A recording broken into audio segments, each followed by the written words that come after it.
We're here. Hey, everybody. Hi, everyone. Welcome to the Celebrity Psychic Readings. It is me, DJ Psychic Messy, otherwise known as Dr. Quintari Shakir, otherwise known as Houngan. So I'm really glad to see y'all here. And if this is your first time tuning in, make sure that you click the subscribe button. For those of you all that are missing our these live shows, it's because you do not have your notifications on. So if you need to click the bell button on the YouTube channel, click the bell button and make sure that it says all notifications are on. So we got Priestess Osun from K Ianifa here, but she ain't ready to be on camera yet. Y'all can't hear nothing? If Maxwell can have his water at 82 degrees, I can take a moment to get myself together.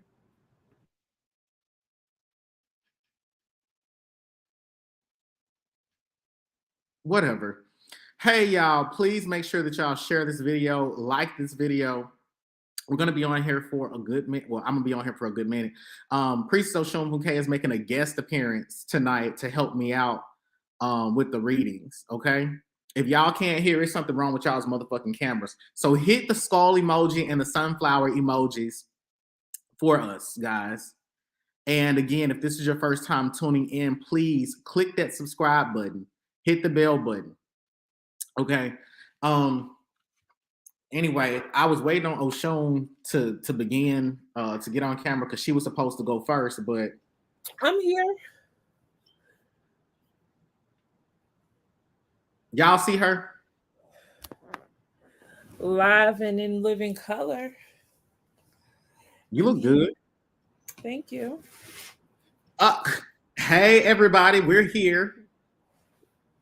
So again, make sure, and for all of you all that are watching me via Facebook, I just want to let you know, I think y'all are some dumbass hoes on that motherfucking Facebook. I do think y'all some dumb bitches on Facebook. Y'all are on the most unintelligent social media platform ever, and as soon as Instagram allows us to stream to that motherfucker, I'm gonna come over there chopping heads off too. But especially y'all niggers in that melanated witchcraft, black bougie and magical, Orisha Hoodoo Institute, and there's a few other groups. Y'all niggas are as dumb as soup sandwiches. And I just gotta say that. I've been waiting to say that. Y'all are not that smart. And I just gotta say that. Are you on your iPad? So you can see the comments? Yeah. Oh, okay. So anyway, guys, make sure that you all are interacting in our chat. But to start things off, we're gonna start off tonight talking about Eligio Bishop, otherwise known as Nature Boy. Then I'm gonna get into Monique and Derek from Love After Lockup. I've only watched one episode of it, so I really don't know too much what's going on. I watched one episode, I'm just being honest. And we're gonna Gizelle Bryant from Real Housewives of Potomac. I have not watched anything from Housewives of Potomac. I went to page 6 and looked at a recent article of Gizelle Bryant, and I chose her from Housewives of Potomac to go look at. So anyway, we're not gonna give y'all too much right now. Let me go ahead and get into the Nature Boy reading before we get started. Before you get started, can you put the cash apps down at the bottom for the love offerings? Because, you know, my time is my most valuable resources. And I think you should put that down at the bottom. Also, your cash app Osun Funke? No, my cash app is Deva Divine, $ Deva Divine. Secondly, I want to tell you all, if you are here, there's about 36 of you right now on YouTube. I don't know how many are in the other groups. Many of you probably are already following us, but I want to let you know that my website is orishahoodoo.com. That is ORISAHOODOO.com. You can go there to book your readings, to take classes, and also to join our Discord, which is a membership-based forum or community. And so you can join that Discord and you can be in community with us, learn about events before the general public, join a number of very juicy and exciting chats. And then from there, you can also join our community outreach program, formerly known as the Free Mentorship Program. Okay. So yeah, thank you so much for advertising that off. Again, if you all are interested in joining my private Discord, go to Linktree / Black Spectrum Network, linktr.ee / Black Spectrum Network, and you'll get access to the Black Spectrum Network Discord, and I think the Arisha Hoodoo Institute Discord. But if you can't find the Arisha Hoodoo Institute Discord, go to Linktree / African Magic School, and then you'll find both of our Discords on there. So anyway, it's the dynamic duo back in action. Back in action. Hansel and motherfucking Gretel. That's right. Okay, so if you don't know who Nature Boy is, that's fine. I'm going to share a clip with you all so you all can discover who Nature Boy is. 1 second, let me share my screen.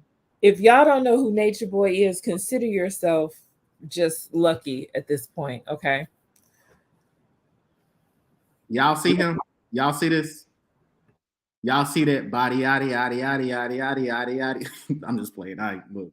Why she done took her camera off? Bitch, we can still see you. That's okay. They get ready to watch the Nature Boy up and go do something. I didn't mean to remove her, but let me. Oh shit! Damn, I was trying to take her little thingy off. Why don't you just leave me alone and let them watch the video? Osun, you know what? Whatever. I forgot. You're like, I don't like to be fucked with. Anyway, y'all watch this shit. Y'all please watch this shit. This is Nature Boy. You know why I don't let kids around me, other people kids around me? Because the way I am. See me, I like to be naked. Let me tell you a little son about Nature Boy. See me, I'm a real human. See my kids, when I see my son, this is how I treat my son. We naked together. My son started being ashamed of his body. And I seen it happen. I didn't want that to happen. They made him ashamed of his body. They showed him that he was naked. I did not want him to know he was naked. I said, son, look here. I didn't even want him to be in a world where he knew he was naked. I wanted my son to be so pure that he never knew he was naked. I take bath with my kids. I'm naked with my kids. I have sex in front of my kids. I'll never be ashamed of sex. My son be breastfeeding and I'll be making love to his mom. That's me, bro. That's how I get down around kids. I try to keep their purity. I don't want to take their purity away by covering myself up. They're going to be ashamed and cover themselves up. And I'm pure at heart. So you can think in your mind, if I let another kid here, I'm going to have to change the way I am so that your kid can be comfortable around me. No, I'm going to be naked as fuck in front of your kids. My son comes up and grabs my penis. I let him grab my penis. I had sex with his mom. I'm making love to his mother. After I'm done, I'm laying there chilling. He grabbed my penis. And he's playing with my penis. I let that happen. I say, yeah, look, you got one too. And he laughing. And the moment is over. It's pure. And if I do that with somebody else's kids, and you see how people turned on me over here, you see how people turn on me? Bro, I'm real human, bro. Yeah, that's real. That's how I'm with my son. My son trying to be, oh, daddy, don't cover up nothing, son. We naked in front of each other. We not naked. This our clothes. What the fuck is you talking about? My son play with my people. He like, I said, yeah, you got one too. Their kids, they want to know. I don't want to hide shit from them. I make love right in front of them. I make love to their mama right in front of them. Like a real man. That's how I get down, homie. That's just me. And if I did that around other people's kids, they would put me under the fucking jail. You can't be a real human. That's why I don't let nobody kids here but mine, homie. Because I ain't about to alter my life for no one. I walk around naked. That's how I am, bro. I don't want kids to be ashamed of what we do. We shouldn't be ashamed to make love. Sex shouldn't be something that we're ashamed of. It's a part of life. I was basically talking about, me being a man and why I don't have kids here, man. because I embrace my kids. And if your kids come here, I'm gonna treat them like my kids. And y'all seen, I'm gonna let the room be it. Y'all seen what people did to me. People came to me in my life. I've attracted some fuck people to me, man. They done came in here, said that they love me, and turned their back on me. And it's people like me that get fucked over. So I'd rather it just be my kids here than having other people's kids here, because that leaves an avenue for people, an easy avenue for someone to say I touched their daughter or I touched their son or some fuck shit and get me fucked up, because I'm not changing the way I am because your kids come around. I think I am a child. You feel what I'm saying? Like, I'm pure in my mind and children are pure. I like to embrace the kids. Like, come here, I like to fuck with their psyche. I like to, you know, when I'm a proud father. I'm a proud father. You understand? So I would never let people set me up in that kind of way. I would never let them get me in that kind of way. So what did y'all think about that? Did y'all enjoy that? Was that ministry for y'all? Was that? I know it was. I know that was a word for some of y'all. Cause I know some of y'all got kids by somebody like this. You know what I'm saying? But I need y'all to also so anyway, this is why we're covering Nature Boy. I'm gonna give y'all the second video. Please keep watching. Not only did he tell us that he is God to these people, but he has admitted he was the leader of this group. DeKalb County Detective Monica Panosian testifies about the evidence she uncovered while investigating the charges against alleged cult leader Eligio Bishop. DeKalb police arrested Bishop in mid-April after a woman told them she had left a sex cult and that Bishop, her former boyfriend, had posted sexually explicit videos of them online without her permission. Bishop faces 3 counts of prohibition on nude or sexually explicit electronic transmissions, as well as rape and false imprisonment charges.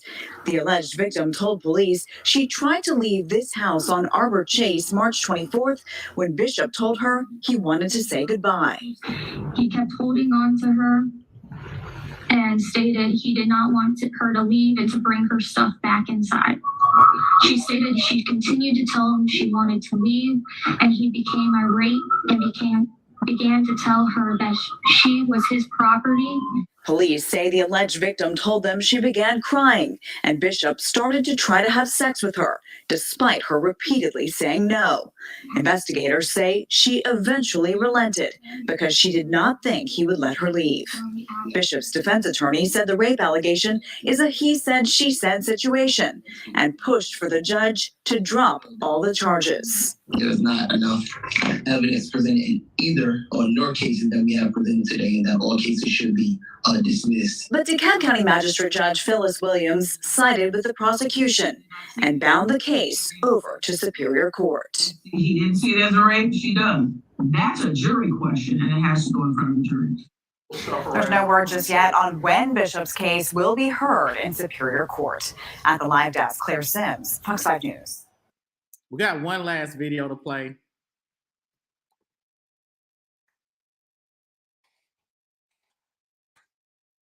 I got one last video to play for you guys.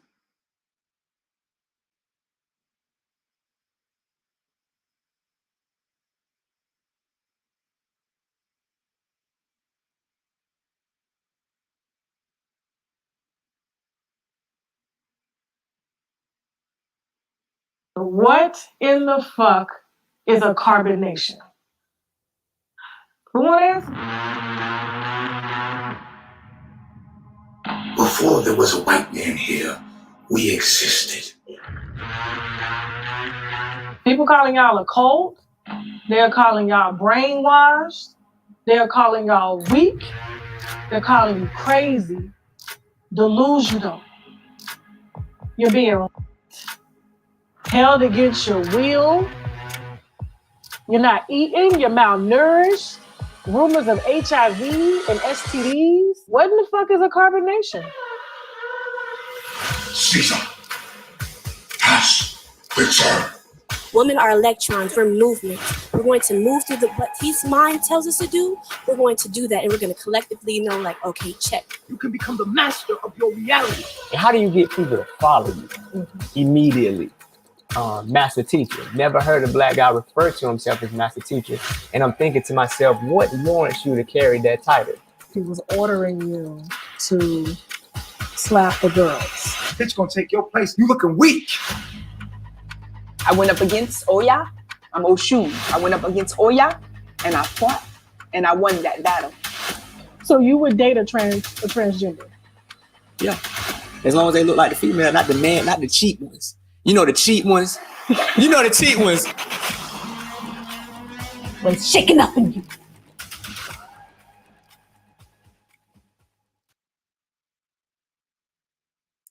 All right. So now that we updated y'all on who that is, my first question is, have you watched his gay porn masturbation video? Have y'all watched his masturbation video? If you have, hit 1. If you have not watched it, hit the 2. If you do not give a fuck, hit the 3. I want to know. Osun, have you watched his gay porn?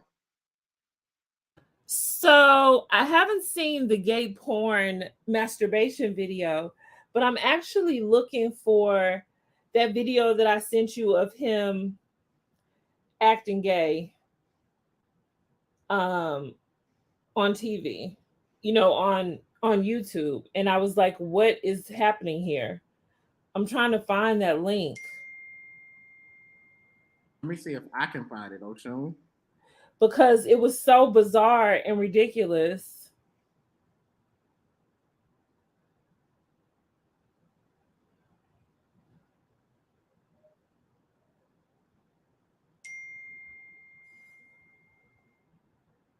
I think that we just gotta skip that. We ain't really got that prepared. Yeah, if we can't find it, but I know I sent it to you and I'm like, where is it? Because it would just be so great to show it. But hey, y'all, if y'all ever interested, there's a gay porn masturbation video and you get to see this dick. You get to see that dick that his kids be touching. You know what I'm saying? God. That's what he said. He said his kid be grabbing that schlong. You know what I'm saying? He did say that. He said he be milking it like an udder. He didn't say that. He didn't say that. But he did not say that. But Osun, tell me this. What you think when she said, I am Oya and I had to fight Osun? I just wanted to throw up in my mouth. I literally wanted to throw up in my mouth because, first of all, you let this ridiculous person, I can't even. Houngan, I'm trying to find, I'm looking through all of our, I can't find it. Anyway, let's just get into the reading. So there's a video, you guys, if you really want to research this individual and find out what's going on, there's a plethora of information on YouTube, different people who have done investigative reports, if you will, about him. There are also interviews with former cult members. And see, the problem that I have with this shit is that, cult is a dirty word in the American vernacular anyway, which cult really just means a group of people who are set apart, right? And even the Bible says, come out from amongst them, be ye separate, said the Lord. But here in America, when people are sheeple and everybody is, on one frequency and feeding the machine, anybody who decides to do otherwise is already demonized. But then you have assholes and idiots like this who give credence to the idea that to belong to a cult means that you're doing something crazy, dirty, or just out of alignment with human decency.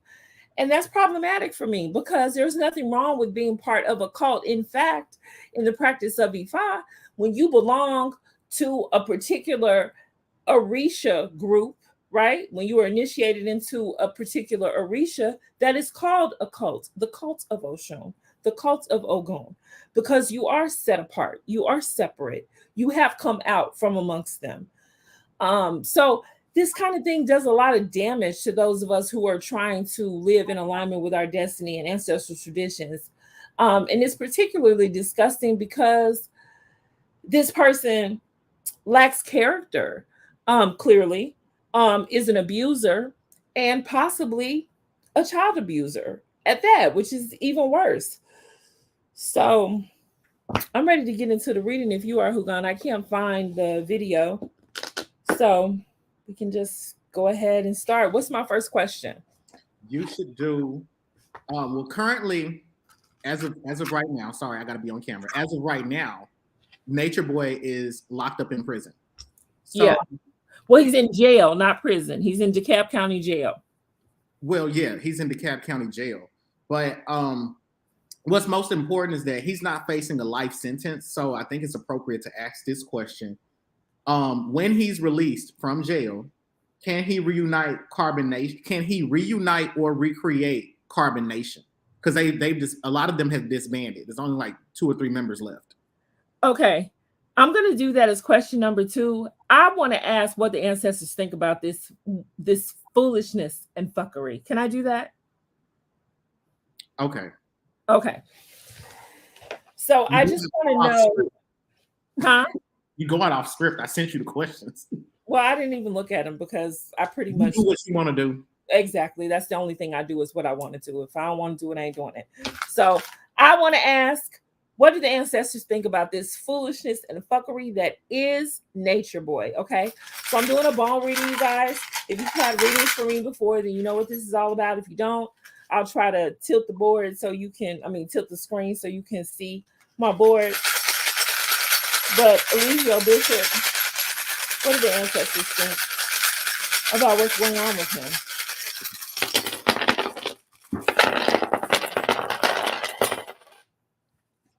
All right, so y'all see where the charms have landed. And now I'm gonna put the screen back on my pretty face and we about to get into it. Okay, so what do the ancestors think about this foolishness and fuckery? So the first thing that I get right here, I'm gonna read this tile because this is where my intuition is taking me. Okay, this area right here.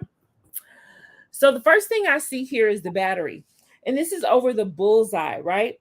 So this is what's happening is in alignment and giving power to what the ancestors desire. Okay, what is happening is what should happen. So we could even read that perhaps as, is it karma? Yeah, so we could read that perhaps as karma, or which karma is an Eastern concept. So I'm just going to say exact change, right? So what's happening to him is exactly in alignment with what should be happening based on what he has done up until this point. Also over the bullseye, I get the heart, which means that the ancestors love what's happening to him. I get the rose quartz. So the ancestors are absolutely in alignment and love what's happening to him. They think that this is right. The battery, I'm going to show y'all how it was seated. The battery was over both the bullseye and the tile for communication, okay? Meaning that this is going to give power to discussions around this kind of thing. So this is something that the ancestors want to be talked about. They want people not to fall into such fuckery, right? They want people to have this discussion, to talk about it so that they don't fall victim to this kind of thing going forward, or that they are aware of it at the very least, right? I get the transformation stone over the heart. So this is talking about people who once loved him, people who once were in agreement with him, people who once may have thought that he was benign. It's going to transform their hearts. It's going to change the way that they see him. I get the snowflake jasper over the symbol for Ochosi, which is talking about being precise and hitting your mark. So this is a different approach to him being exposed. Okay, so perhaps in the past, leaders such as this were exposed through different methods. They're saying that this is a different way of dealing with him. Y'all look at this right here. I get the amplification stone over the win. I don't know if you can see that clearly, but it's a person who's winning a race, right? So I get the amplification stone over the win. So he might actually make out okay with this. If he doesn't win, then the ancestors themselves are saying that it is a win. It is a win for our collective bloodlines. I can actually ask. So they're not saying that he's going to win his case. They're saying that this is a win. This is a win for those people who may have been attuned to him or in tune with him. They're going to win by saying the truth, okay? I get the anger stone and also another piece of snowflake jasper, which is talking about things being different than what we had originally anticipated or different than what we expected. So the anger stone and the snowflake jasper over water flowing through someone's hand. So this means that he's losing, and he's losing in a way that he never could have anticipated. And that the anger of the ancestors, the wrath of the ancestors is upon him. So he's losing everything. He could have never imagined the losses that he's going to incur. And he's still foolish. Look at this.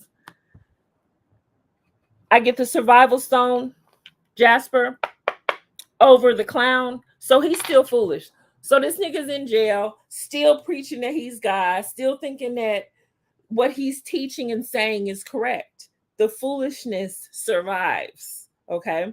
I get the eraser over the house. So that means that he's going to have to come, if he can even rebuild. And that's a question that we'll ask going forward based on what Houngan had said for the second question.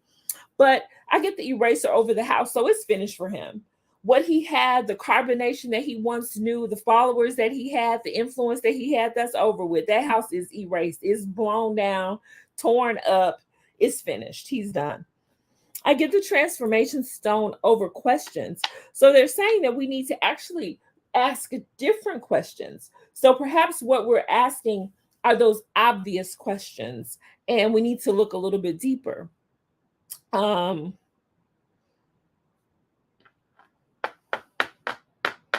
get the hematite over medicine. So this is talking about, in order for healing to take place, we have to be grounded and rooted in medicine. This is particularly important for those people who actually subscribed to his bullshit, right? They're going to need help. They're going to need medicine. And you know, in the practice of Ifa and many other African traditions, that medicine doesn't just mean something that you take or ingest to heal things. Medicine can be something that you wear on your body. Medicine can be an ebo that you do. Medicine can be behavior modification, but there is definitely some medicine that's going to be required to fix this situation. I also get the safety pin over the tools right here, if you can see that. Okay. So this is talking about that the people who have been affected by this and the community at large are going to need tools. They're going to have to be pinned, bound to tools in order to overcome the damage that this has done.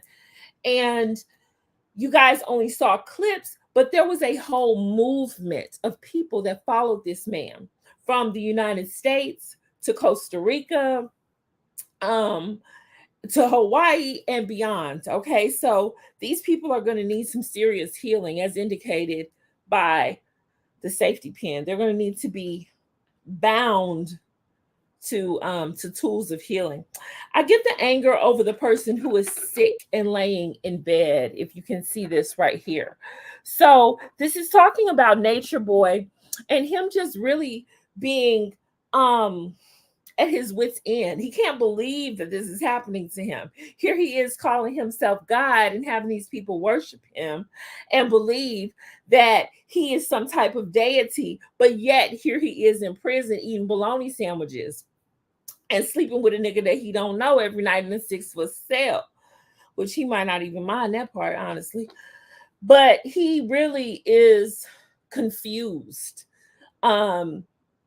He's sick with trying to figure out how he got here.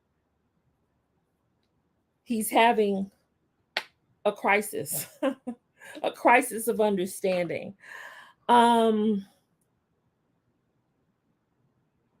get the quarter over meditation. So this is saying that if he were to meditate about what has happened to him, and this probably extends to people who were part of his movement.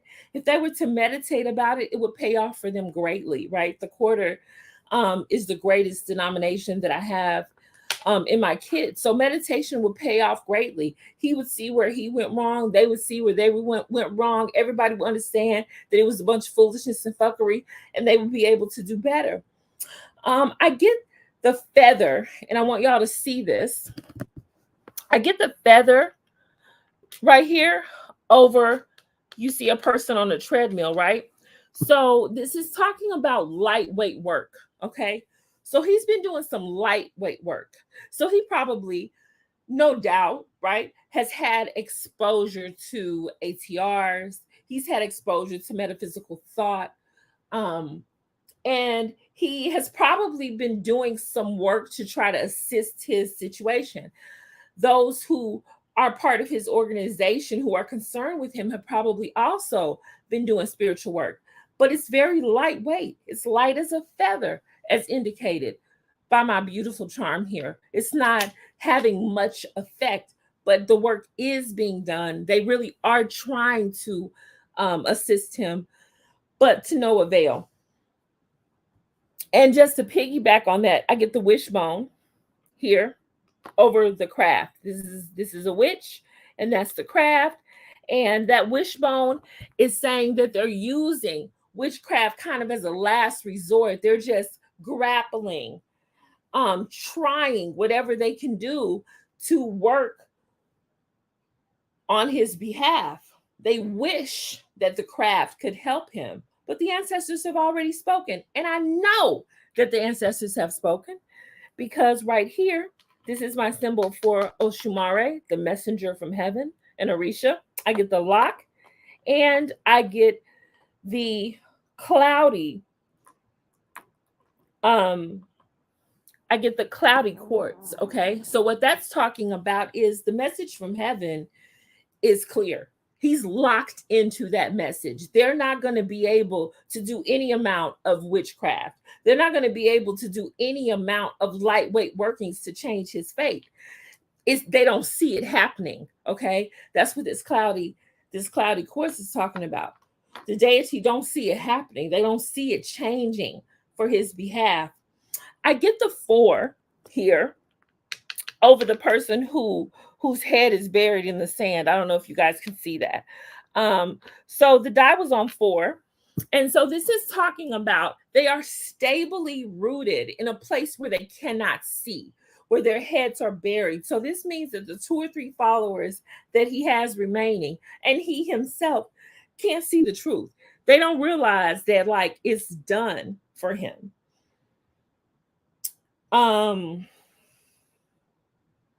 What else do I see here of note? Well, I get the earring and I get the creativity stone over the summer. So I feel like it may be the summer before we actually hear, which is what this earring is talking about, before we actually hear the verdict, right? So whatever's happening in terms of the court proceedings and all of this back and forth, red tape and bureaucracy, it'll probably be the summer before we actually hear what is going to happen. So that's kind of the timeline. I get the danger stone over fear. I don't know if y'all can see that. This tile right here. So the ancestors fear for him. And fear is also dangerous for him. Not only that. So it's like the ancestors are saying they fear that things are not going to work out for him. They've been clear about that throughout this reading. But fear is also going to be a weakness for him, because fear is going to allow his ego to really act a fool as if it wasn't. Okay. And you guys, look at this right here. I don't want to touch it before you see it. So this is one of my ancestral stones, and it's over the man and the child. Okay. This is where it was. So what this is saying to me, and this kind of just wraps a bow on this whole reading, the ancestors have stepped in. They've either stepped in and made things happen, or they stepped in and took their hands off for the sake of the male children. They're concerned about the descendants coming out of this cult, coming out of this family, coming out of this school of thought. They know that it's not beneficial for us going forward. And so all that they have done or failed to do is in an attempt to protect these male children.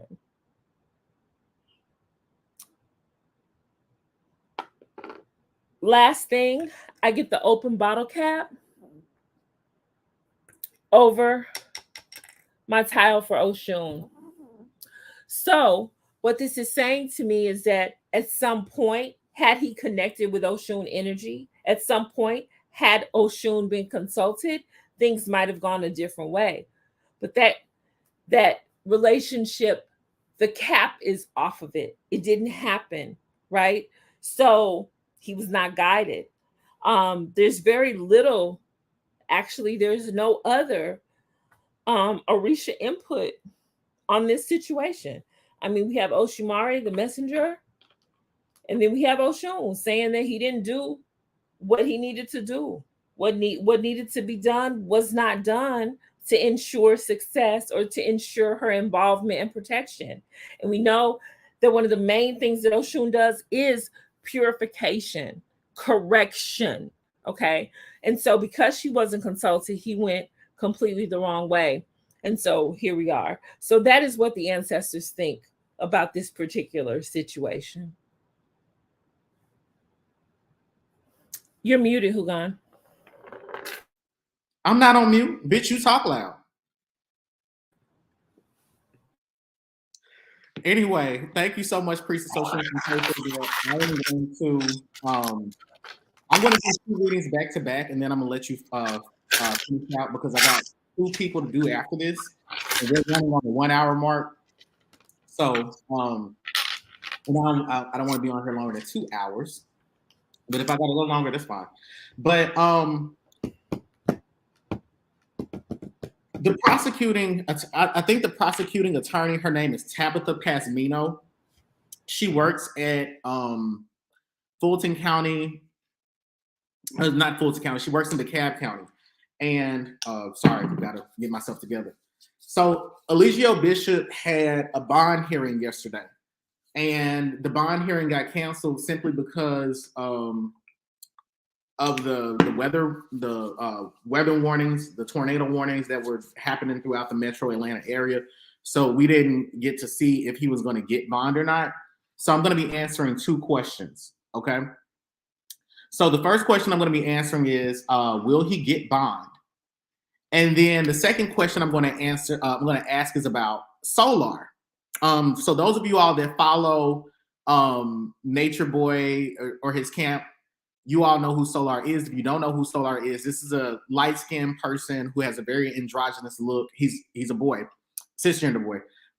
He has had a threesome or a foursome with Nature Boy, with a trans woman, and Nature Boy has a baby. Anyway, I'm getting to so Solar got somebody pregnant in that camp. And I cannot remember her name. I don't want to fuck it up. I think it's Efuru. Y'all let me know if I'm right or I'm wrong or whatever. But either way, Solar, since Nature Boy's been locked up, Solar has said that Nature Boy killed his baby. They were down in, I think, Costa Rica or Mexico. One of those places. I can't remember. But the girl was pregnant, and then all of a sudden she wasn't pregnant. And Solar said that Nature Boy killed his baby. And he said that on YouTube. Y'all can YouTube it yourselves and look up more of it. So first I'm going to look and see, will Nature Boy get bond?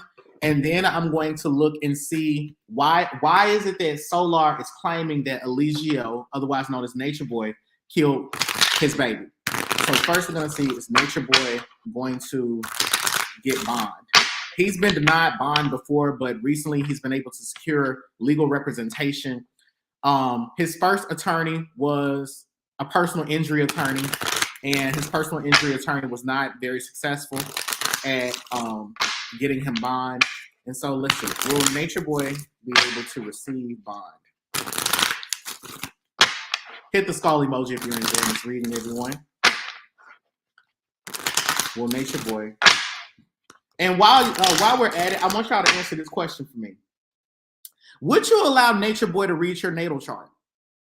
That's what I want to know. Would you allow Nature Boy to read your natal chart?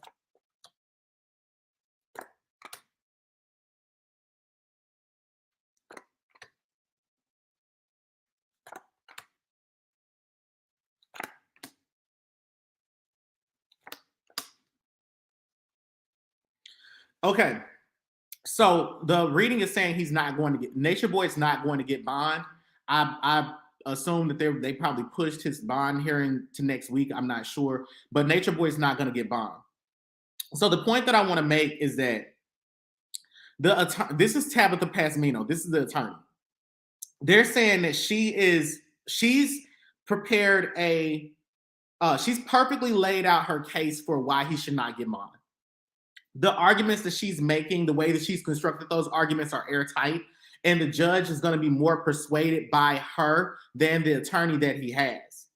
It's also saying that she's acquired more information about why it is that Eligio Bishop does not need to be released. Now, he's not facing just a rape charge. He's also facing 2 charges of revenge porn, 2 revenge porn charges.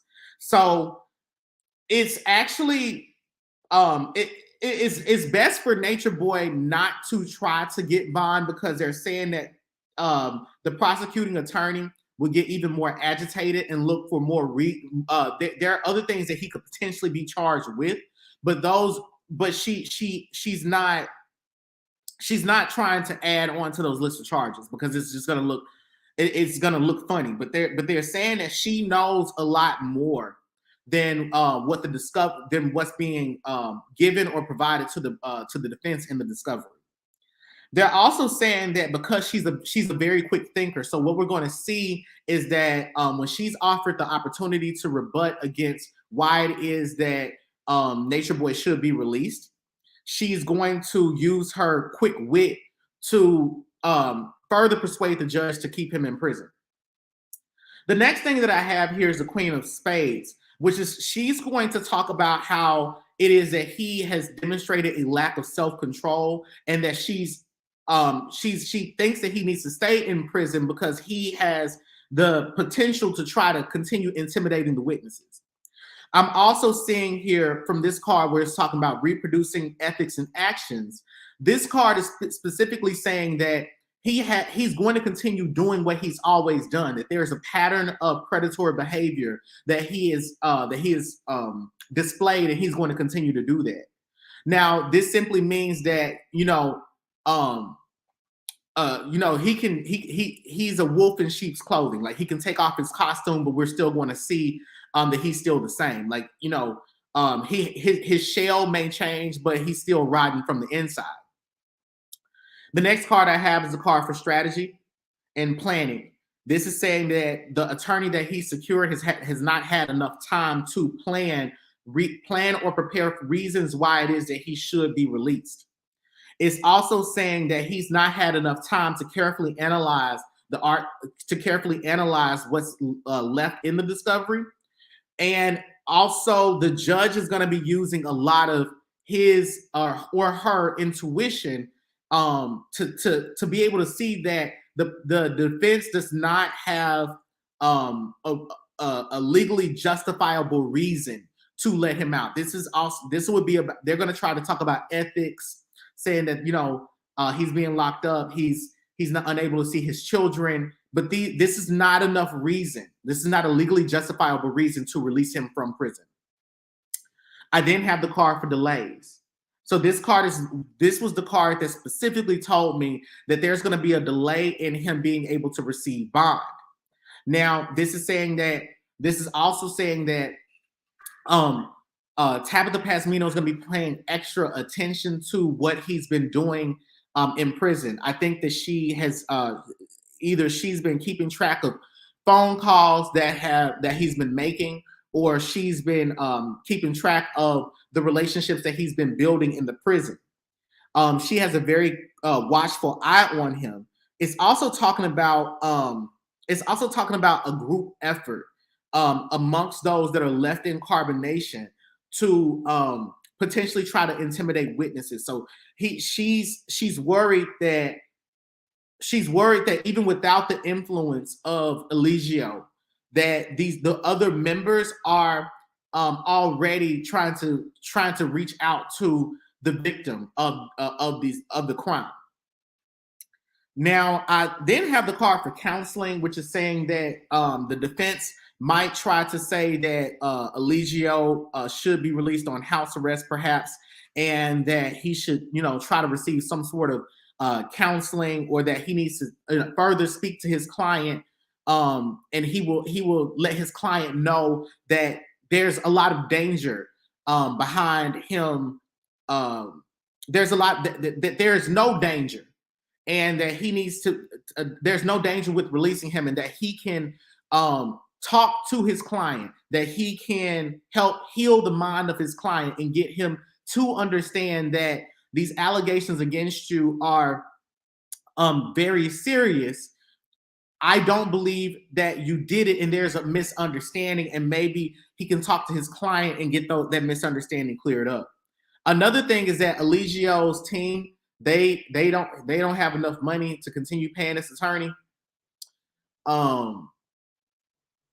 That's one thing I'm saying. They ain't got enough money to continue paying this attorney. And that's why I'm saying that he's not working as diligently as he should. They're saying that this attorney is a hustler. And he's a hustler in the sense that if you pay him what he's worth, he's going to work tirelessly for you. However, they're also saying that Eligio has been hustled out of his money. That this attorney knows that Eligio is going to be denied bond, but he took his money anyway. Okay, so that's what I'm saying around him getting denied for bond. Hit the skull emoji if you're enjoying this reading. Now, I want to ask you, what is your intuition telling you? When I ask this question, what does your intuition tell you? Let me know in the comments. Do you think that Nature Boy raped Neytiri, otherwise known as Janae? Do you think that he raped this woman? Do you think that he's capable of forcing himself on a woman? The thing is this. He is in stature much taller and much stronger than she is. He started kissing on her and touching on her, and she felt that she had to give in. Now, I know women that have been raped under those circumstances. They consented to sex simply because the other person was much stronger than them, and they feared that if they didn't, that it may have not been rape through coercion, but it may have transformed into rape through violence. So now I'm going to see, why is it that Solar, with his large lips, Solar, I want to say this. Why are you fucking all these bitches? Why are you you're just as toxic as these other women, man. You know better than this. You know better. And stop saying I'm young, I'm 20. Nigga, you almost fucking 30. You know better. Anyway, so why does Solar say that Eligio killed his baby? And I want to know, do you think that, does your intuition tell you that Eligio, otherwise known as Nature Boy, killed Solar's baby? You put on my motherfucking panda hat for this shit.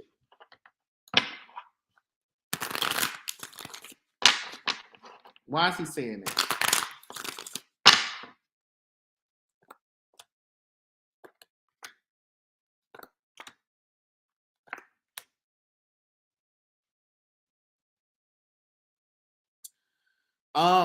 Well, the reason that he's saying this is because Solar has felt for a very long time that Nature Boy was jealous of him. they're saying that the child, that there was a love triangle between Solar, the baby mama, and Nature Boy. And they're saying that in this love triangle, that Nature Boy always had mixed feelings about this girl being pregnant by Nature Boy.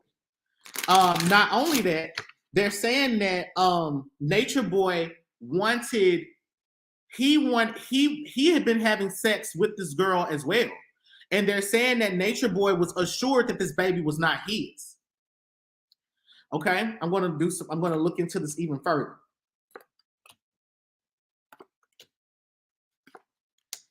Okay, so I got the card for the Big Mama. The Big Mama is the Bishop of Rooks. Okay, the Bishop of Hearts. Okay, the Bishop of Hearts is basically saying that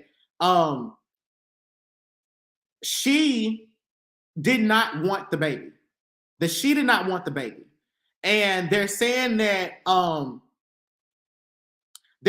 she tried not to. She was fighting not to have the child. They're also saying that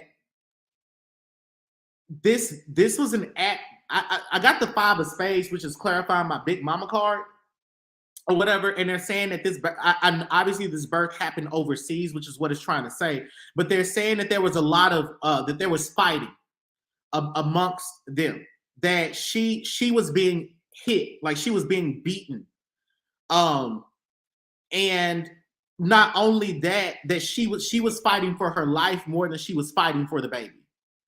They're saying that the reading is saying that this is from Solar's perspective. Solar saw that she did not want to have the child, that she was being physically abused. Osun, Funke, you're going to do one more after this. I know you're drinking, but you're going to do one more reading. We want you back. Thanks. All right. I'm the executive producer of this show, and you are the talent. I'm Andy Cohen, and you are Nimi Leaks, Osun. Anyway, so I'm seeing here that she was being beaten and that her body could not. It's almost as though this baby was either born stillborn. I'm also seeing water. I see that they were at the water trying to birth, so they were maybe at the beach, or that she was having a water birth. So I'm seeing that this being a natural birth, but I'm also seeing that there's either one of two things that happened. Either this baby was drowned, or the baby was stillborn because she was beaten so much that she was not going to have the baby. The other reason that Solar is saying these things is because this is not giving him peace of mind. Like, this has been eating at him for a long time. And not only that, he feels like it was selfish of him not to stand up to Eligio and say that I want my kid. That Solar is not even really sure about why the baby died or how the baby died. I'm not even sure. I think that when the baby came, and this is what is being shown to me, that when the baby was coming out of the womb, Eligio took the baby, and then I think that he went off somewhere. Either the baby was dead either the baby was dead, and I hate to use that word, the baby was born stillborn, or the baby drowned. I ain't saying who drowned the baby. I'm just saying there's one or two things. Okay.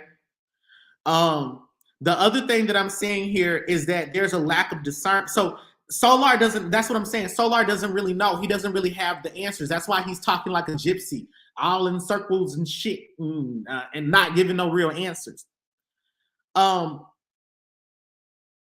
This is also my card for the decision. And it's upside down. So they're saying that this is a negative decision. It was a negative decision. She didn't want the baby. Eligio didn't want the baby. Solar wanted the baby, but the spirits did not want the baby to be born under the circumstances. Okay? So the ancestors of this child didn't want this baby to be born under these conditions. I then have the 9 of clubs. The 9 of clubs is a death card. All 9s are death cards, but this 9 of clubs is saying that the baby was suffering from some type of brain damage, that there was some sort of brain injuries, or there was a head injury, okay? And not only that, there was no way for this baby to continue to live on. It's like the baby wasn't born prematurely. The baby was born underweight is what I'm seeing. But I'm also seeing that the baby was struggling for dear life, okay? And the life was ended. I then have the Six of Diamonds. The Six of Diamonds is a karma card. It's talking about karma in regards to value. So this is saying that the question is, why is Solar saying that Nature Boy killed this baby? And the reason that Solar is saying these things is because karma is eating at his ass. Solar feels, what I'm hearing in my intuition is that Solar feels lonely. Internally he feels lonely. And he wants an unconditional love. And the residual trauma that's left over is resting in his subconscious mind, causing for him to desire to have another kid. Okay, I feel like I have to draw more cards. Hit the skull emoji if you're enjoying this reading.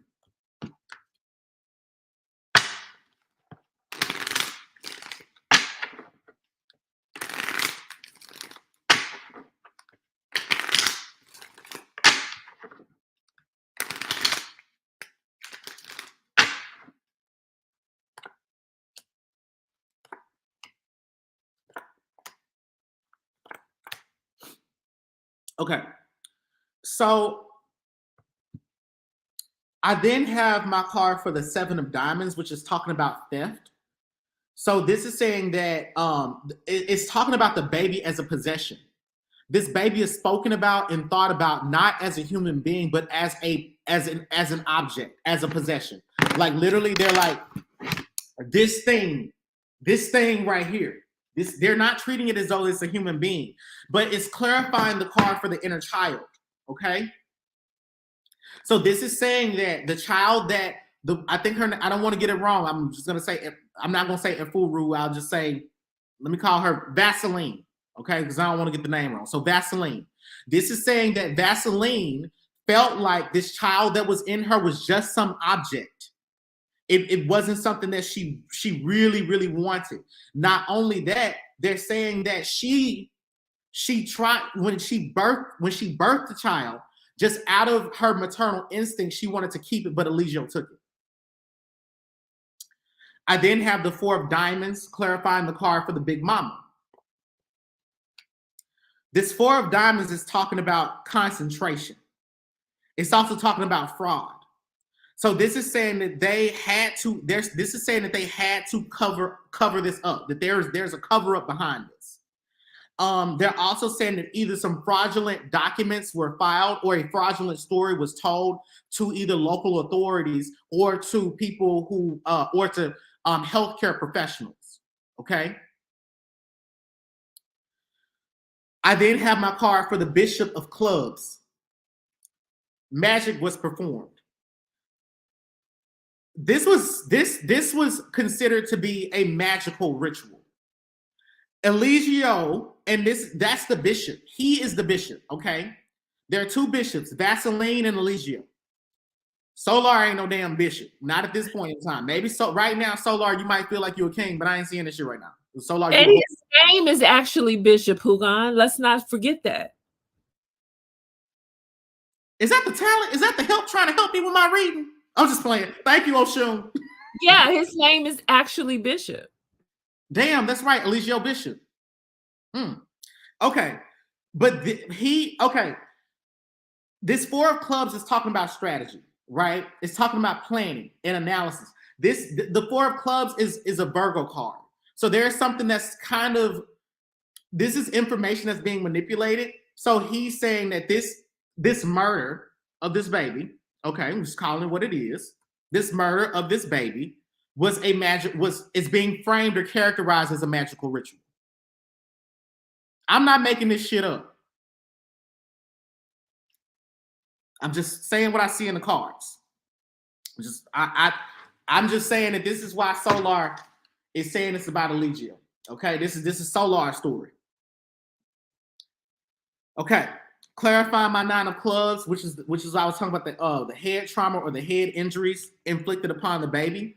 I then have the 10 of spades, which is this card is not talking about perfect health. It's not talking about perfect health. This is saying that this baby needed a lot of help. This baby needed help before the baby was born, before it came out of the womb.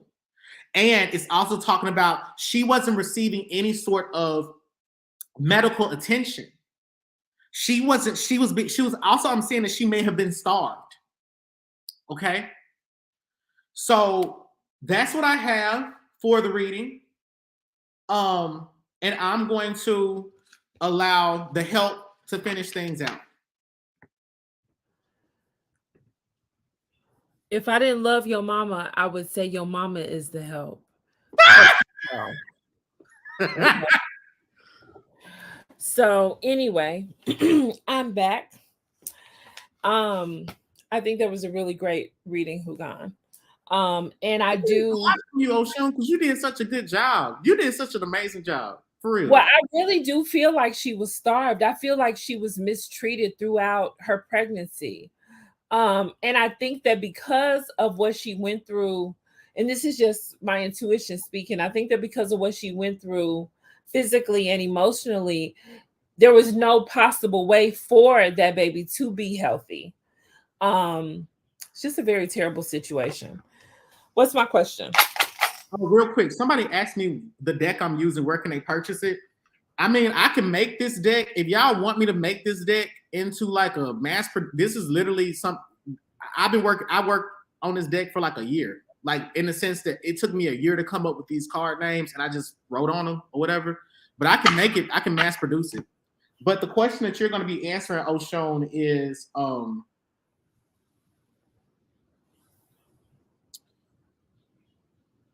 what does Nature Boy think about Solar and Velvet fucking? So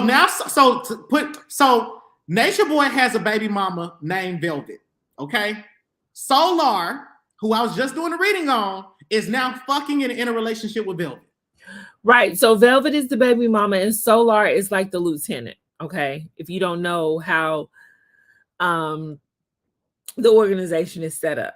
So Nature Boy had a wife. He had several wives, but Velvet was like the main one. And then Solar was like the lieutenant. And now all of a sudden, Solar and Velvet are together. And I really know that this reading is going to be a mess. Okay. What was the question, Houngan? What do the ancestors think, or what does Nature Boy think?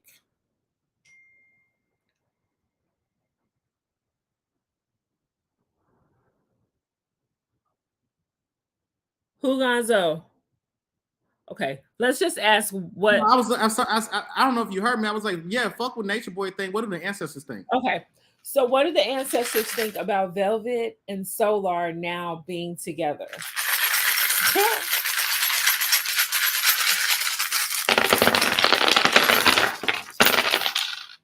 Okay, so off the table, we have, what is that? I'm not sure that belongs in my thing. Off the table, we have a piece of rose quartz, and it's also off the board over here on the side. So their relationship is not based on love. Okay, there, I said it. Your rose quartz, bro? It's in 2 pieces. It's been in 2 pieces. Oh, never mind. So I have both pieces here. And so love is not on the table. They are not in love. Whatever they're doing is not based on love. Okay. So there's that.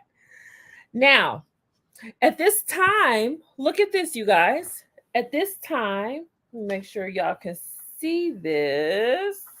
Okay, here we go. Yeah, at this time, I have the jasper, the feather, which is upside down, which means that it's not a lightweight situation, and I have the transformation stone over the clock, which means at this time, okay? So at this time, they're trying to survive. At this time, they are trauma bonding. At this time, they got some Stockholm syndrome shit going on. At this time, Velvet and Solar are together because they're like, we went through this shit with this nigga and don't nobody else in the world understand. We understand each other. So let's just try to, figure it out. They're trying to survive. Okay. That's the first thing. And their will to survive is not lightweight, which is why the feather was upside down. Like, that is one of the most primordial instincts, survival of the fit, right? That's like root chakra all day long. They just trying to survive, and they know that they understand each other better than anyone else because of their shared trauma. And they have the transformation stone. They're trying to actually help each other get through it. So really, they're together now, not because they are in love, not because they really want to be together, but because they're really just trying to get through whatever it is that they've been through. Okay. I get the ancestral stone over change, over Oya. Okay. So this is talking about not only the energy of the deity Oya and the change that she's bringing, clearly the change that was brought to carbonation, but the change that's happening within each one of these individuals. They're reconnecting with their ancestors, and she's helping them, is helping them to do that and to kind of figure out once again what their purpose is, why they came here, what it is that they're intended to do. And so that is the change that they're experiencing, and they're experiencing that together. So it kind of makes sense that they would be together. I get the 3 over the tile representing Shango. So this tile has everything to do with precision and being deliberate. 3 being the number of interference, but also incremental growth. So if I read this like a sentence, this one particular tile is telling me that they are growing together beyond what they've experienced. But the experiences that they're having in the outside world, now that they're no longer cloistered, and carbonation is interfering with what they once believed. So there's actually turmoil, lightweight, because it's a 3, not a 5. But there's lightweight turmoil in their relationship. They're growing, and they could be growing in different directions and at different rates. So although they are banding together and they're attempting to, make a go of it together, it's not all peaches and cream for them either. There's a lot of conflict because they're really rediscovering who they are and who they want to be and how they want to move forward. I get another die on 3 over the summer. And if you remember, in the previous reading, I said that we would probably hear the final verdict of what's going to happen to Nature Boy in the summer. So whatever that decision is, I think is going to have a very profound effect on this union between Velvet and this boy, whatever his name is. I can't think of it right now. It's going to have an effect on them. There's going to be interference. So maybe they won't be in agreement. And, that makes sense to me because I just want to add that Solar ain't got a place to stay, and he been living with Velvet. Right. Solar, that's his name. So this makes sense to me because Solar, being a male, is probably going to just naturally be a little bit more empathetic to what's happening to Nature Boy. Also because he was one of his lieutenants and he really, really bought into all of that fuckery. He's probably going to be just a little bit more sensitive to his position. Whereas Velvet, especially if you guys go and do your research and like watch some of the videos and, her heartfelt explanation of what she experienced, she is not a fan of Nature Boy in any way. So the fact that there's going to be interference in the summer when I believe the decision is going to be handed down, I think that perhaps Nature Boy is not going to be punished as severely as those of us who side with the females in this situation would like. And that's going to cause a disruption in this partnership that Solar and Velvet have created for the time being, which is going to lead to this amethyst that we see here in the fall, the amethyst being a sober stone, right? So this is going to be a sobering time for them. They're probably going to realize that they're not meant to be together. And then finally, we have the skeleton over the winter. So by the winter, they'll be over with. Okay. So by the winter, Velvet and Solar will be no more. And that decline is going to start in the summer, when I believe the final verdict will be delivered about whatever's going to happen to Nature Boy. So that relationship is not going to be long lasting. Now, the skeleton is over the winter, but it's upside down. So the relationship is going to end as far as them being together. However, I think that they're going to remain friends because it's not an actual death to the relationship. So I think that they're just going to kind of cut their losses and just be like, thank you for being there for me. And I wish you the best. And they're going to part ways. But there will be a way forward for them to be friendly at the very least with one another. Now, I get the transformation stone over the cornucopia. So the original question we asked was, what do the ancestors think about Solar and Violet getting together? It's changing their destiny. It's not what's intended. It is affecting their inheritance. They're not going to need to continue with this relationship. However, the timeline above tells us that they won't. So I'm not really worried about that. But as long as they're together, they're not going to experience optimal growth, prosperity, evolution, health, wealth, wisdom, all those good things, because they're just not meant to be together. This is a relationship of convenience and trauma bonding. I get the anchor over the woman. And this is telling me that there's a lot of work for Velvet to do. She's really got to be anchored. She's got to sit the fuck down and be away from all of these carbonation niggas and figure out who she is, how she's going to show up in the world, and what type of person, what type of woman, what type of mother she's going to be. She's got to find herself and sit in her truth. She's not going to be able to do that as long as she's dealing with any one of these dudes. So Velvet actually has a lot to do. She's going to have to sit down. She's literally, so what this is actually telling me, this hematite is telling me that she hasn't even hit her bottom yet, which makes me believe that Solar might actually leave her. So this ending that I'm seeing in the fall, it may not be amicable. It may not be like, okay, thank you for being there. It may be a situation where Solar is like, I'm out.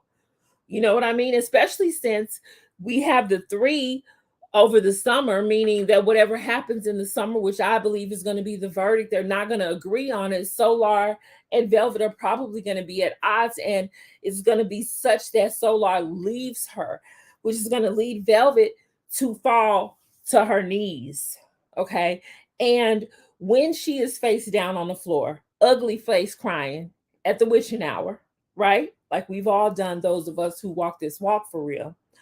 It's going to be in that place at that time that she realizes what it is that she's supposed to do, who she's supposed to be, and how she is going to effectively recover from this fuckery, because this is absolute fuckery. Okay. I get the student stone. Okay. This is soda light over the throat, which is the domain of not only Ifa, the oracle, the Akashic records, but it's also just speaking your truth. Okay. So from this situation, both of these individuals, because we asked about Velvet and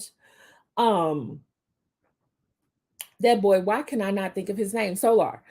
Velvet and Solar, we asked about both of them, and I get the students thrown over the throat. So they both are going to learn through this experience to be more forthcoming with the truth. Not only the truth, but their own experience. If Velvet would have said at some point, nigga, that hurts, I don't like that, perhaps things would have been different. If Solar would have said, dude, that's not cool. Like, I follow you, I fuck with your teaching, but what are you doing? That's my baby mama. Perhaps things would have been different. So this whole situation is teaching both of them to speak their truth, to advocate for themselves. This is something that they've had to learn. And what a terrible, horrible, painful lesson. But it's the lesson nonetheless, right? Then I get the anger stone over the heart. So, whether or not either of them seek therapy, they need it, because we've definitely got some stagnant energy in the heart that's built up, and it's anger. And we can only imagine what that anger is based on, right? Feelings of being disrespected, feelings of being abused, actual abuse, not just feelings of, right? But actual abuse, physical pain, all of that shit is right there in the heart for both of them. We have the trophy, however, over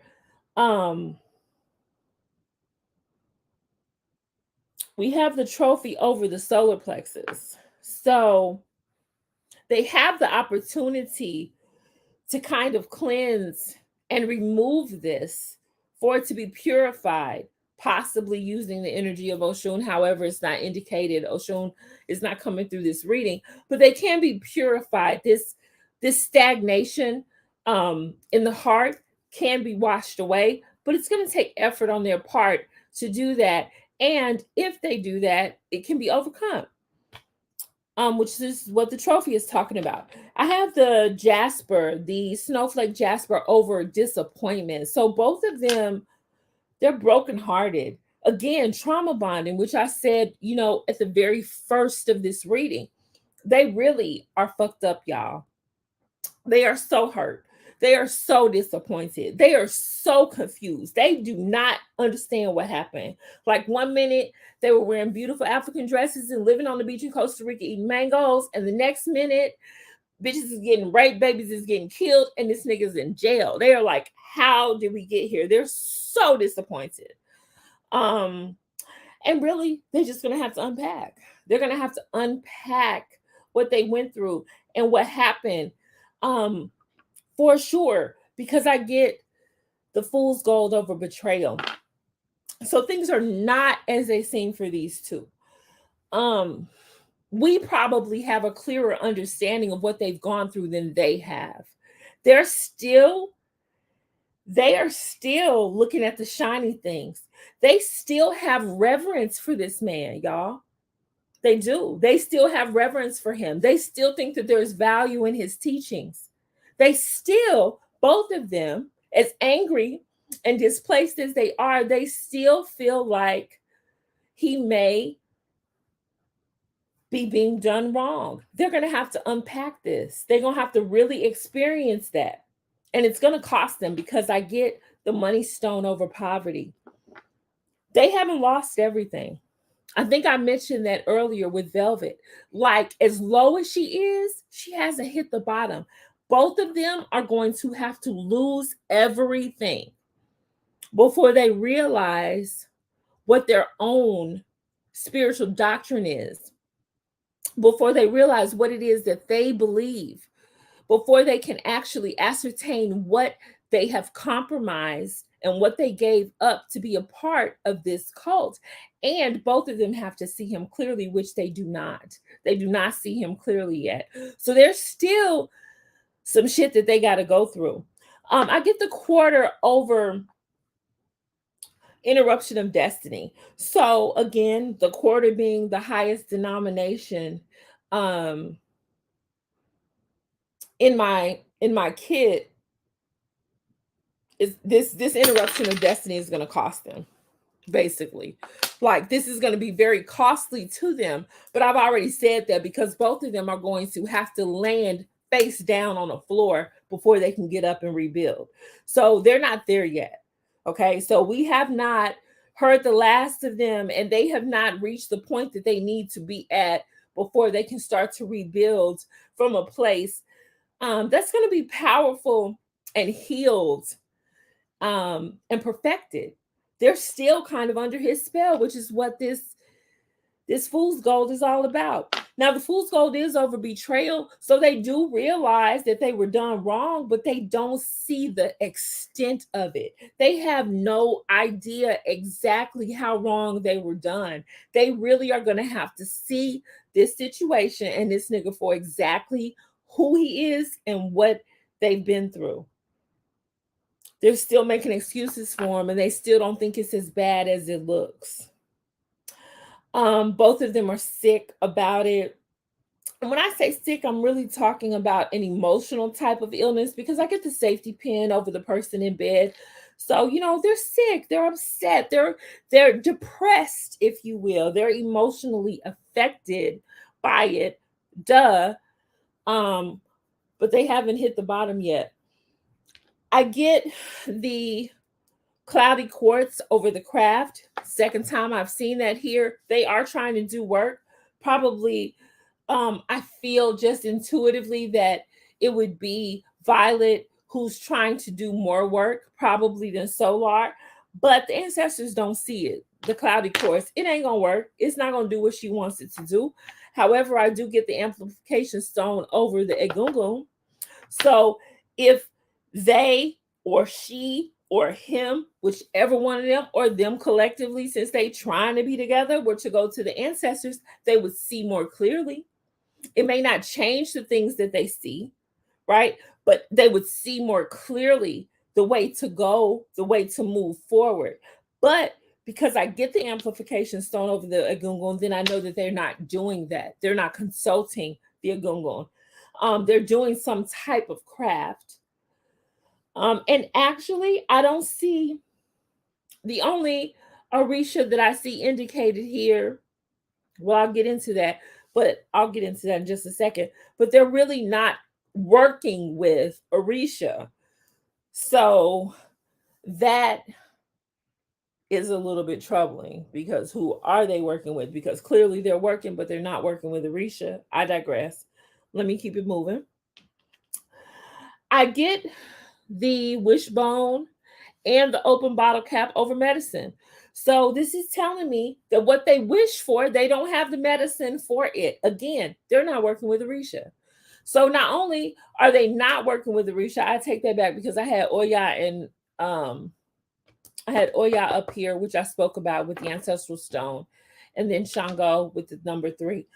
However, back to this tile, I'm seeing that what they wish for, they don't have the medicine for.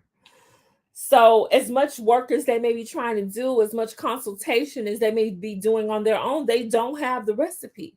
So they don't even have what they need to have to do what it is that they are hoping to accomplish, which could be to get him out of jail, or could be to put him in jail forever, since now they're trying to be together and they probably don't want to deal with him. Whatever it is that they wish for, they don't have what they need to have to make it happen. This is one of those situations where, what's it going to a goblin, right? They making pea jars and this nigga's on his way to the penitentiary. Like, let's be serious. And I know that what I'm saying is true, because over Ifa, or let's just call it destiny, for any of you assholes who may want to challenge me being able to speak to Ifa through this tool, over destiny, I get the battery, right? I get the screw and I get the lock. So they're saying the ancestors are saying this is their destiny, man. This situation is just powering those things that they were supposed to experience.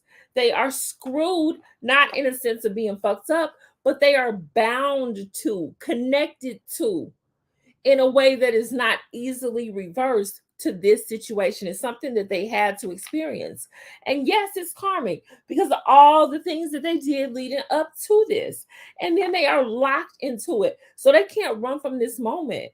Okay, this is something that they're going to have to experience. They're going to have to just let it happen. The only way to get through it is to go through it. And that's what they're doing right now. And that's what they're going to have to continue to do. I get the earring over the future and the tiger's eye, which is the creativity stone. So the ancestors are saying if they listen, Ifa says, let those who have ears bring them. If they listen, then their lives can be better in the future. They can literally create the life that they want to experience. I have the tiger's eye here, right? They can literally create the life that they want to experience if they listen. Earring. But if they don't, I guess we'd have to do another reading to try to figure out what their situation is. And then finally, the last thing that I am going to read on this board is the heart over not just elevation, but ascension. Okay. And this is the heart as in love. Okay. So I think this is actually speaking to both of them. And I can actually even in my physical body feel emotion right now. I think that for both of these people, Velvet and Solar, they have to understand the difference between like lust and admiration and love. I think that they are both incredibly heartbroken, but I don't think that they've fallen as low as they must in order to rebuild from this situation. I think that after this is said and done, they will never love the same. And I think that we all experience that initial first heartbreak that kind of changes us forever. But y'all, this is something different. This is like on a molecular level, like on a DNA level. Like they have to understand that you cannot idolize. That's the word I'm looking for. This is teaching them the difference between love and idolizing. This is a necessary karmic death and experience that they have to have. Remember, I told you I had the quarter over interruption of destiny.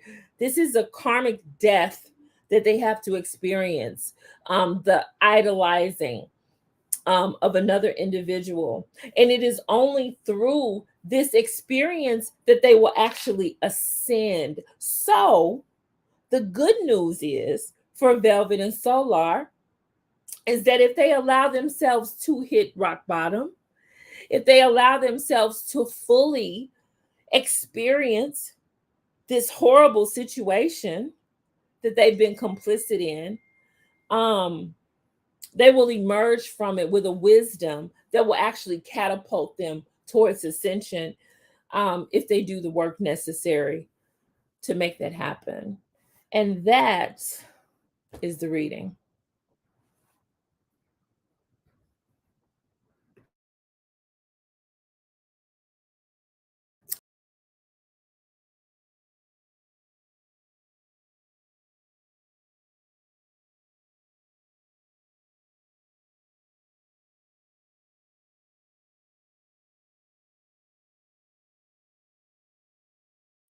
Shit, I was muted. Damn, my bad, y'all. Sorry. I was saying that was Priestess Osun Funke delivering a wonderful reading about Nature Boy. I want you all to please hit the sunflower emoji if you enjoyed that reading. I know that tonight has been very dark, and it has also been very, very heavy for a lot of you all. So that being said, I want you to take your Florida water or take some type of cleansing agent, okay? And cleanse yourself. Take a deep breath if you need to do that, okay, guys? Because we're about to get into the fun stuff, all right? So, I know the Priestess Osun Funke don't know who the fuck these people are, so that's gonna be the end of her segment. Thank you so much to my best friend for helping me out with tonight's show and making her debut, because she ain't did a damn celebrity reading ever on this channel. Okay, so we're gonna get started talking about Love After Lockup. I've only watched one goddamn episode of this show, and thanks to my executive producer, Danielle Richards, you can often follow her at blackspectrumnetwork.com/Danielle. She told me to watch it. She was like, please watch it. Please watch an episode. And when I saw the cast of characters up on that motherfucker, I was motherfucking dead. So in case y'all don't know who the fuck Derek and Monique are, that's fine. Let me see. Yeah, we got it right here. I got a image of them. I'm gonna share it with y'all on my screen. Give me 1 second. Hold on, y'all. 1 second. Ooh, y'all got to see this couple. And the reason I say y'all have to see it is because I want y'all to do a face reading and tell me what do y'all think about the couple. So, Derek and Monique. Like I said, I've only watched one episode, and I'm gonna tell you this: Monique is not the one who was locked up. The dude on the right, Derek, is the guy that was locked up. Okay, I have seen all types of different memes about them and shit. I've seen a whole bunch of commentary about them, and I think that both of them are quite attractive people. Okay, I think they're quite attractive, and if I had to be honest, I don't think that they are each other's type. And that's just keeping it real. I don't think that they are each other's type. But you know, who are me to judge about that?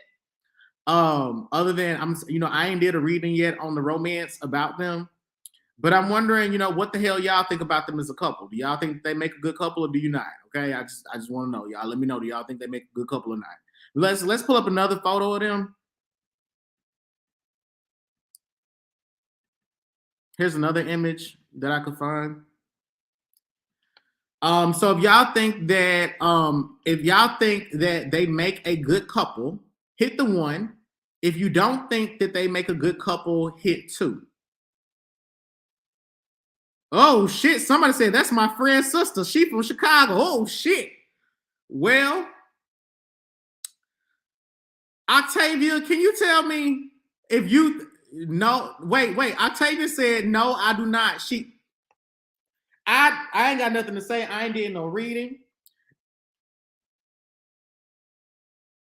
I really want to know. Like, hit the 1 or hit the 2. If 1, if they're compatible. 2, if they're not.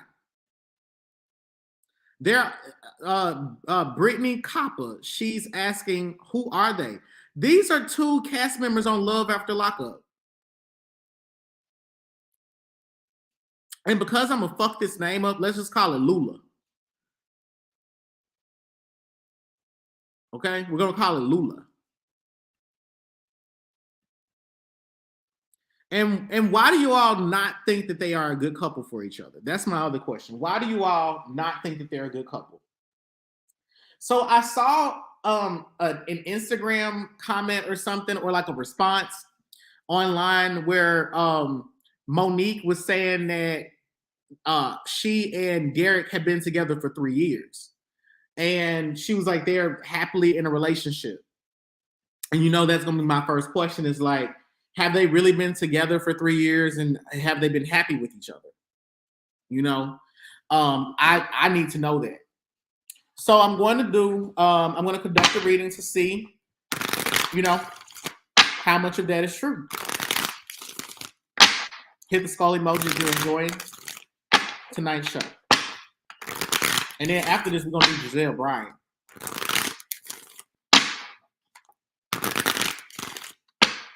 Let's see.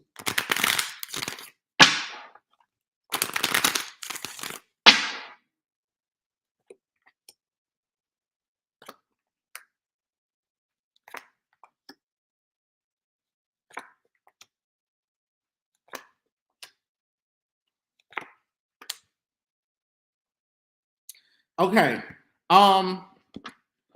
So they actually have a karmic destiny. They have a karmic destiny together. So these 2 have shared a past life with one another. But the spirits are saying that their relationship is built upon lies, that they are lying to each other. And it's also saying that this relationship is emotional, is abusive, that one of them abuses the other. Okay, I'm not exactly sure who is abusing who.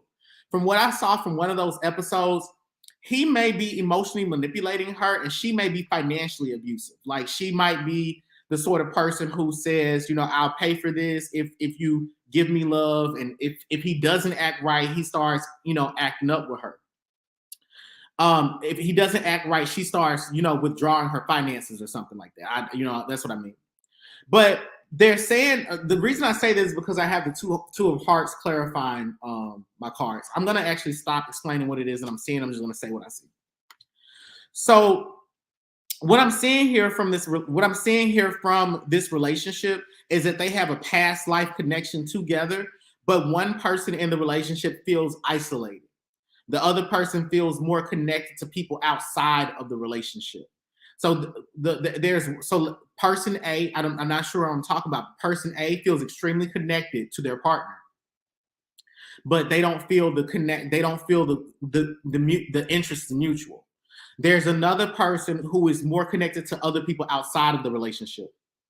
Okay.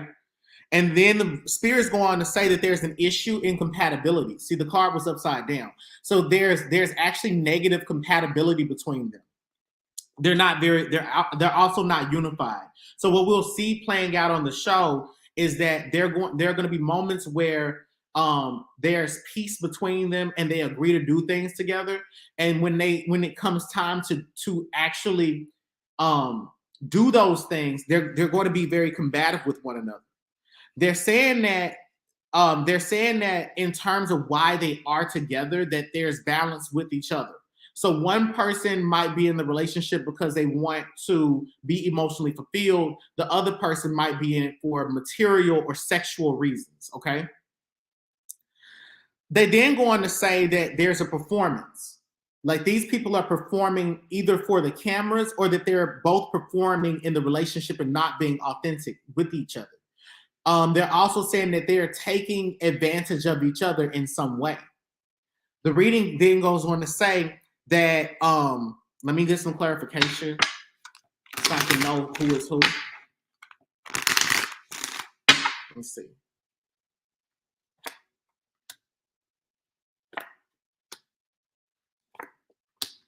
And getting clarification. Let me dial it back. When we're talking about the past life connection, they have a past life connection where in the past life, he was the woman, and in that past lifetime when he was the woman, he financially supported her.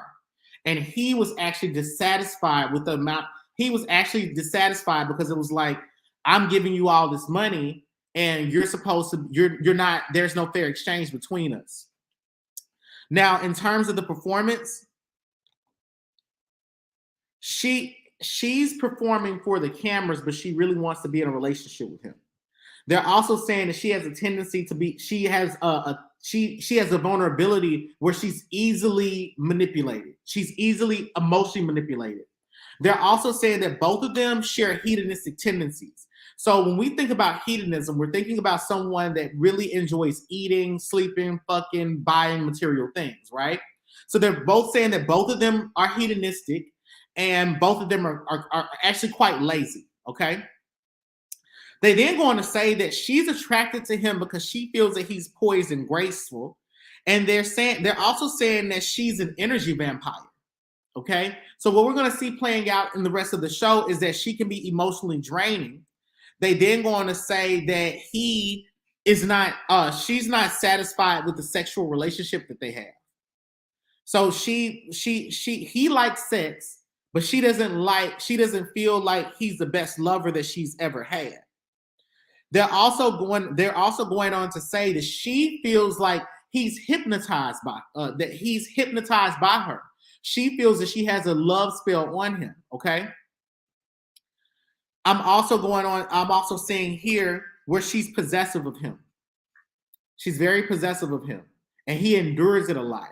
He has a pain. He's actually tolerating her. He has a high pain tolerance for her. I'm saying that it's not really possible for him to travel right now. He actually wants to go out of state or leave out of state to maybe see someone or to be with someone. Okay. This could mean that he's trying to see family or he's trying to be around family. I don't know if there's an emotional connection that he has with this with someone outside the state, but I'm seeing that they both are sharing resources, that they're like going 50-50 with each other. So the Three of Diamonds is the card of financial collaboration. So they're saying that they're sharing resources, but they're saying that he's stingy with his money. Okay? Hit the skull emoji if you're enjoying this reading. They're saying that he's very stingy with his money. They're also saying that she has multiple streams of income that come in. He's not good at budgeting, but he's able to. He's very wise. He's able but he strategically uses wisdom. He's able to persuade her using abstract wisdom, and through this abstract wisdom, she's wowed by it. She's like, oh, that makes a lot of sense. And then he's able to get what he wants from her. Okay, is this making sense to everybody? And let me know, does this reading resonate with you? If it resonates with you, hit the 1. If it doesn't resonate with you, hit the 2. But my next question for you guys is, actually, I'm gonna wait. I'm gonna launch that next question, but I'm gonna ask this question. I want to know, are they really into each other? Are they really into each other? That's what I want to know. Are they really into each other?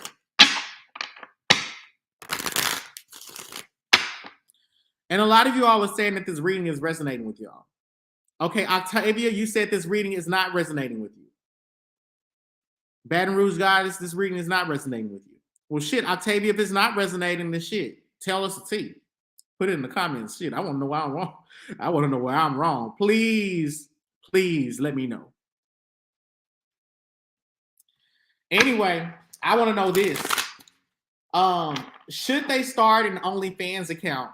And would you subscribe to their OnlyFans? That's what I want to know. Should they start an OnlyFans account, and would you subscribe to their OnlyFans? Okay. So are they really into each other is the question I'm asking. Are they really into each other?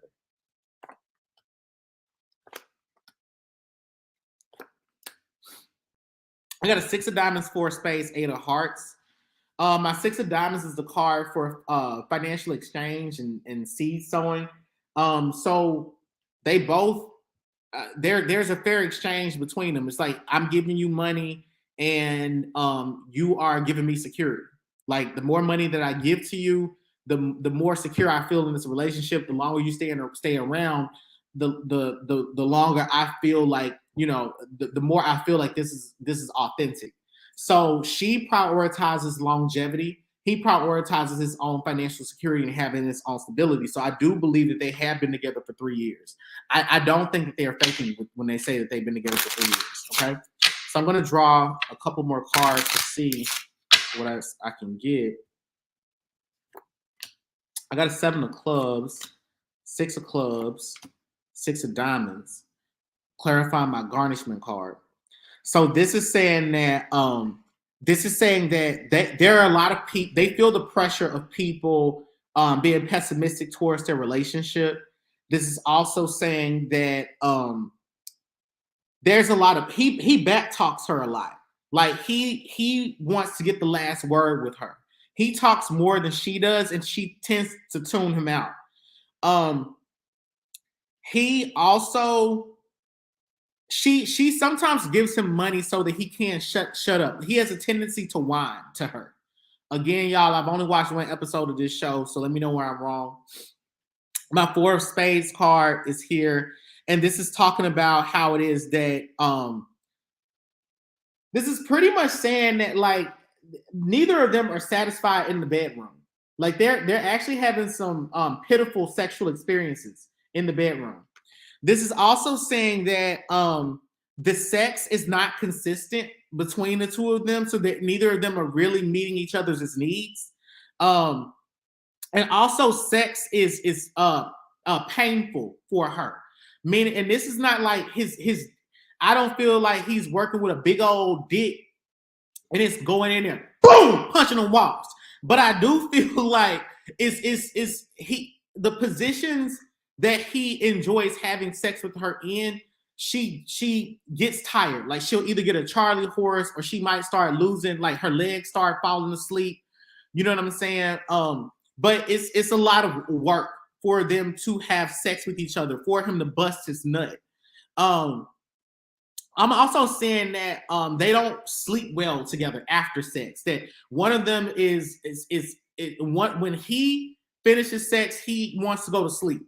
When she's not orgasming. That's what I'm saying. She's not really getting her orgasm, but I do see that she likes head. Like that head is good. Like he can roll that neck. You know what I'm saying? But I am saying that I'm saying that she's usually awake and she's hyperactive. He's falling asleep and that's they're not congruent with each other. She likes to cuddle and be cuddled. He is going to roll over and get into the fetal position. Am I making sense to y'all? I then have the 8 of Hearts, which is my card for instant gratification. So it's like they have very intense feelings towards each other. But they've grown very bored with one another. It's like the flame, just as quickly as the flame ignited, it's been extinguished. And it's due to him having some narcissistic tendencies. I'm seeing that she's very empathic. She's also, the other thing is that he feels like she tries to play victim to control him. Like he's very conscious of the cameras being around and hurting her feelings on camera. He doesn't want to look as though he's the villain. So she's sometimes hypersensitive or playing up her sensitivities for the camera to get him to do what he wants to do. Am I making sense? Please let me know. I want to take a second to look at the comments because I know y'all are ready for their OnlyFans account. Let me see what y'all got saying up in here.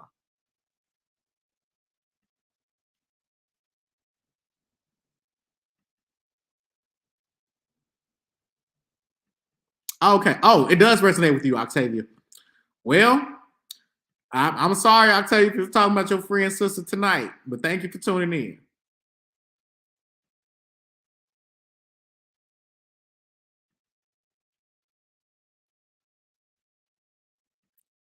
He was in jail the whole 3 years. Oh, shit. Oh, that's why they've been together for 3 years. Oh, wow.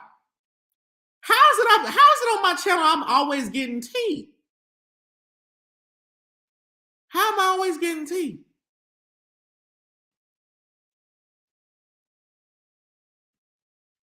Oh, anyway. Whatever. Okay, so my next question for y'all is she dating below her vibration level? That's what I want to know. Is she dating below her vibration level? And while y'all answer that question, I'm going to be answering this question. Are they faithful to each other? That's what I want to know. Are they faithful to each other?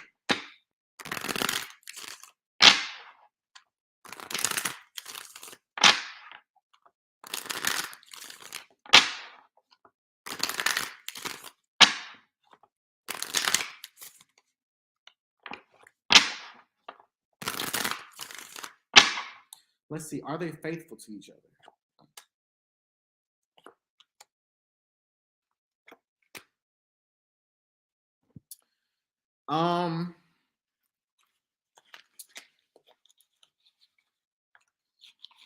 I mean, it's looking like, to be honest, it's like they talk through a lot of their problems. I don't want to say that he's a cheater. I don't get from him that he's. They talk to each other a lot. That's the main thing that I do see. So I want to say that like if I want to say that the relationship is kind of open. I don't feel like this is a monogamous relationship. Let me see. No, this is not a monogamous relationship. I think that their relationship is open. I'm seeing here Did he go to jail for some type of identity fraud or something? What did he go to jail for? I am seeing that he has a tendency to scam. Okay, I am seeing that he has a tendency to scam a little. I'm also seeing that I'm seeing that even though their relationship is open, he has lied to her. He has lied to her. He does lie to her, but he lies to her so that he can stay in a relationship with her. The other thing that I'm seeing is that he has taken money from her. He takes a lot of money from her, and I'm also seeing that he's someone that's after fast fortune. Like he likes his money really quick, but she works hard. She works for her money. The other thing is I'm seeing they've been to premarital counseling and it's come out that he stepped out on her. So I feel like this is what's happened. It's like she suspected him of cheating. She's known it, and they've molded their relationship to fit for them. Okay. But do you all think that this relationship is beneath her? Because I feel like this relationship is beneath her. I feel like she could do better. You know what I'm saying? Just from what I saw in that one episode, I'm like, I feel like you could do better. You know what I mean? Let me see. Are they faithful to each other? Let's get some more clarification.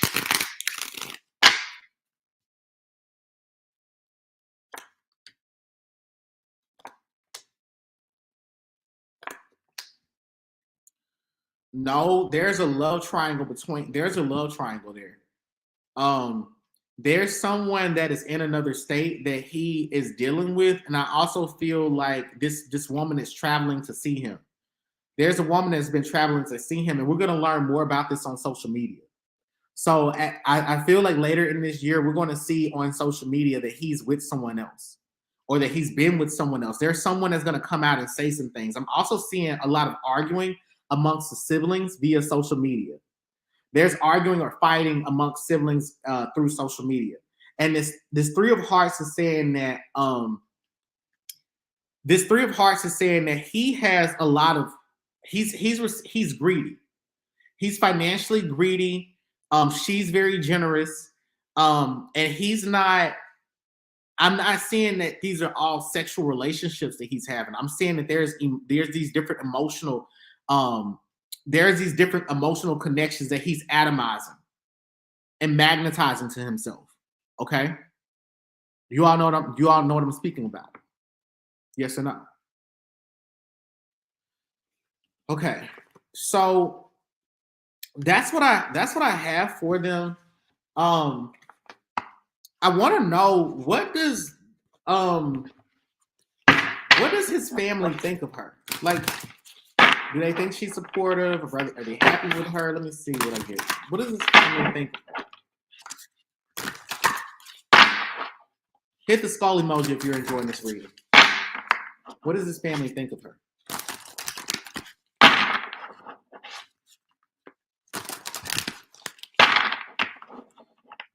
And I want to know from y'all, what position do you think is their favorite sexual position? What position do you think they like the most?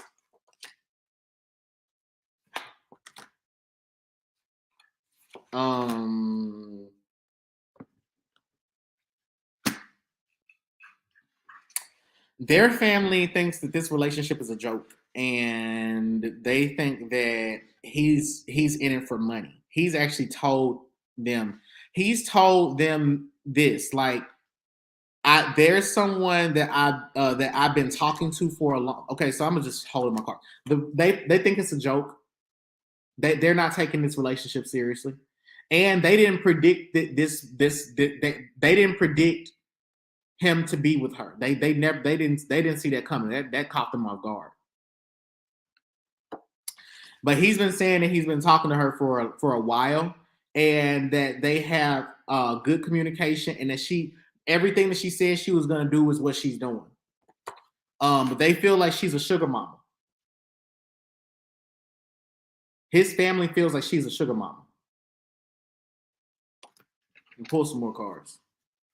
Spirit, give me some more tea. If I won't, give me more tea.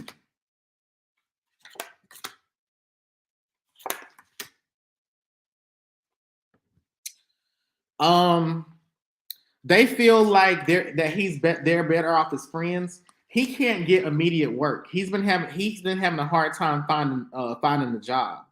And I think that they're really happy that he's on this television show because they're like, this television show is going to remove a lot of financial blockages for him, so he can find new work. But they feel like he's better as friends. They feel like she's cool, but also at the same time, they're not.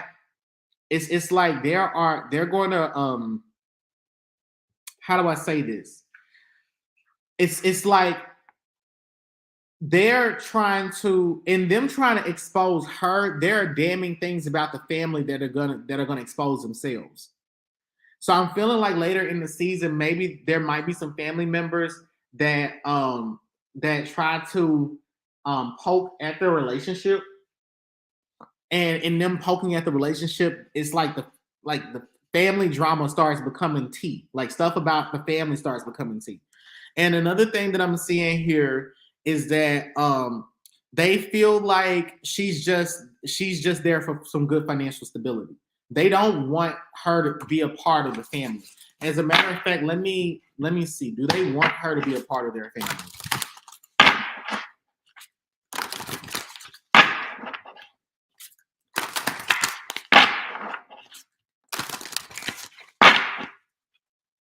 Do they want him to be a part of their family?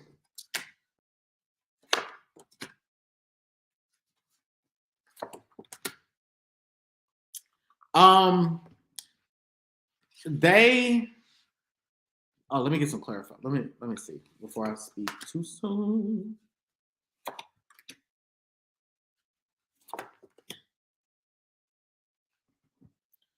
Well, she's relatively well off for herself. Like she's doing very well for herself.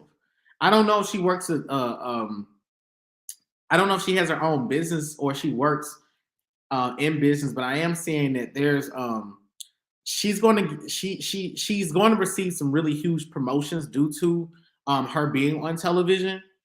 They don't want her to have a baby by him. That's one thing they don't want. They don't want that to happen. They're not thinking about that. They're not thinking about her becoming a part of the family. The only thing that they're thinking about right now is how can they continue keeping him around. Like he has a very possessive family and a very possessive social network. So his friends, like, if let's say he just got out last year, they're like, no, you need to be around us, you need to see us. They're not thinking about that.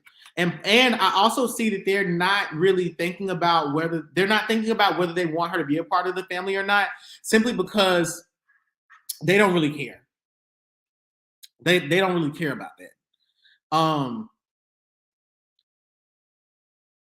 What I do see is that I don't know if they're living together right now, but they want him to move in with them. Like maybe it's a mom or a sister that wants him to move in with him or whatever, but it's almost like he's coddled. He's babied in the family. Like they treat him like a baby. Okay? They treat him like a kid. So that is my reading for Monique and Derek. I want you all to hit the skull emoji if you enjoyed that. And we're gonna get into Gizelle motherfucking Bryant in a second. Let me see what y'all saying in these damn comments. Okay, let me scroll up.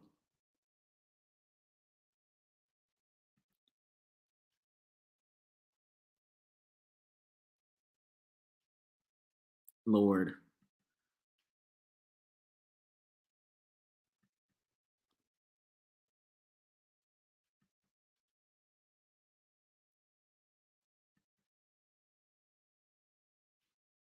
He was in federal prison.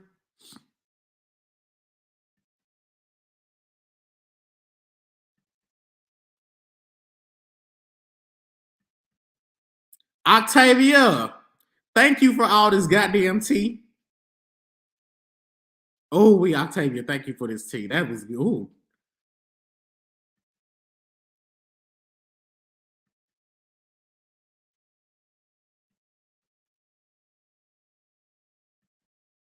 Oh, I can ask that. Oh, I'm gonna ask that. Can she afford the tricking?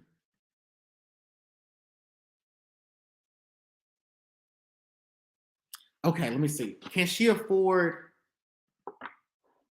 what she's doing? Let me see. Can she afford what she's been doing?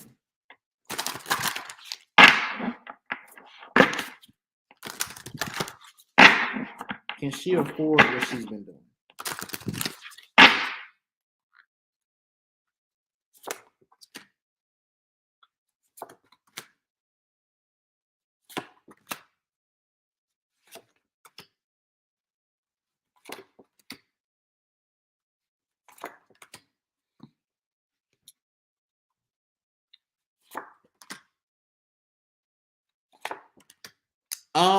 The money that she's been spending on him is money that she's had saved up for him. So she saved money up for him. Now, I'm not gonna lie, there is one thing that I do know from checking her Instagram. I was looking at her IG. She lost a baby some years ago, but I'm seeing that the money that she was supposed, like the money that she could have used on her baby, she's been she's been saving money since then. I don't know if she's got more kids, but she's been saving money. The other thing is that she may have either transferred jobs a few times, but I am seeing that there's a lot of money that she's had access to that she's really worked hard for. So I am seeing that I am seeing that she's received some sort of inheritance. So maybe she sold a home, or someone passed away and she received money, but she doesn't really have the money to continue tricking off on him. No, she doesn't actually. And they're saying that this is actually going to be her downfall. It's her downfall because they're saying that he's opportunistic. They're saying that he's a good salesperson. They're saying that he knows how to sell himself and to sell an idea to her. They're also saying that she's overworked. She's overworking herself. Like she's overworking herself on her job to financially support him, and she's overworking by manicuring her words, manicuring herself, and it's like she invests a lot into her own appearance. She likes very nice things, but she can't balance taking care of herself, pampering herself, and then pampering someone who is they're saying that he's infantilized. That look, I just from this Jack of Diamonds card, I just get that he is he's used to using other people's money. Let's put it that way. So I don't want to say that he's a scammer or anything like that, but he's used to using other people's money. So this sort of archetype makes for a very good investor.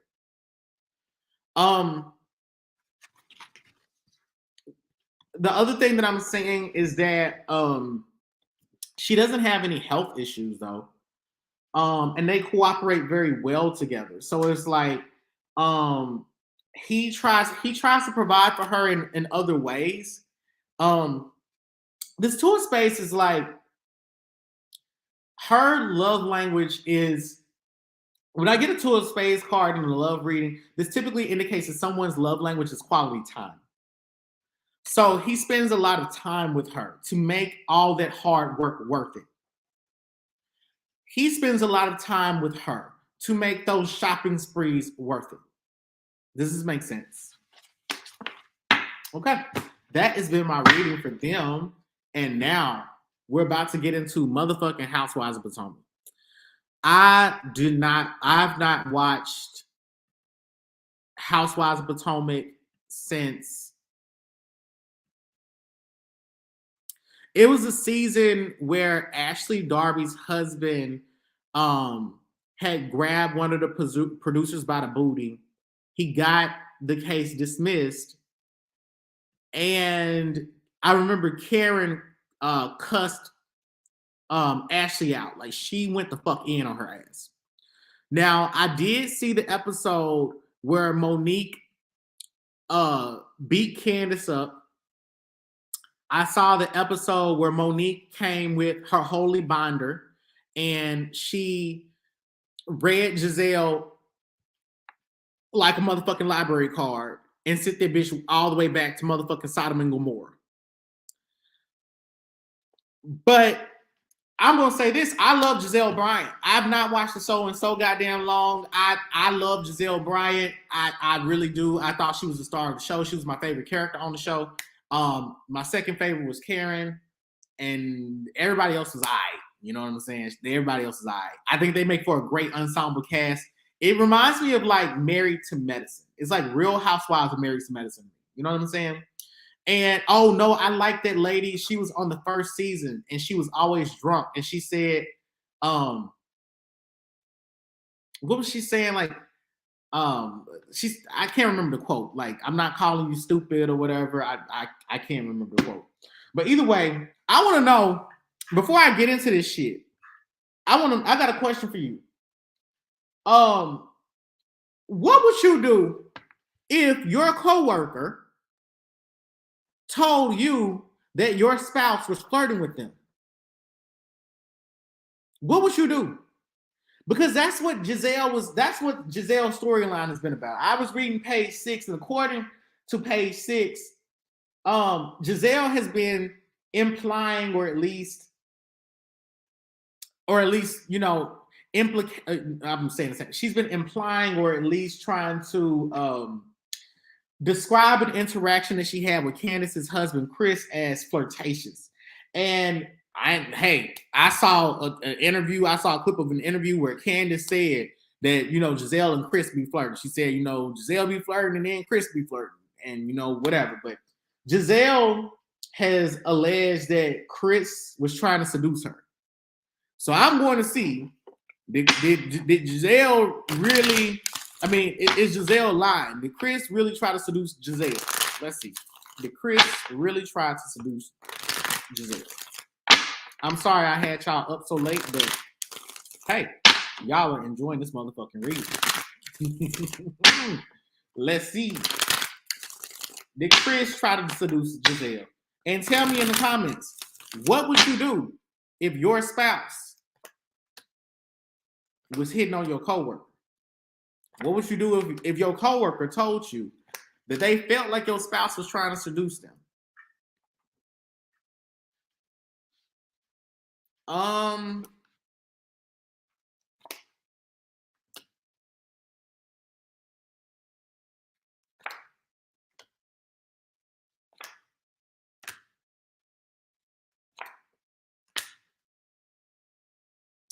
Okay.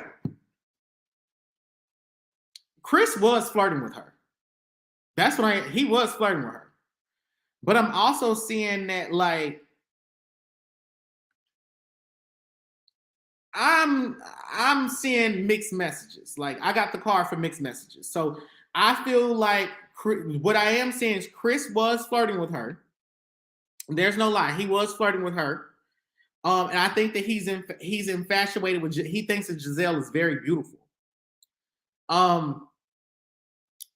But I'm also saying that there's always an air of temptation. Like, Gizelle is described as a temptress. Like, I wouldn't be surprised if Gizelle has said, like, or tried. I wouldn't be surprised if Gizelle has been with married men, or married men have tried to, like, be with her. I get like a siren's energy from that card. But I've gotten mixed messages. Like, he wasn't sending mixed signals to her, but Gizelle is interpreting or deciphering from that interaction very mixed things. And I'm saying that what was actually happening is that Chris had a lot of anxiety when he was speaking to her. And he had this anxiety because of that temptation. Like, I don't want to send the wrong signals, but I am, like, feeling the air of temptation around her. But there's also something to hear about writing. Now, if I'm correct, I think that Gizelle said that she may have received, like, a text message or something from him or whatever. But I'm going to see, like, is that true? What do you mean by writing? Okay, altruism.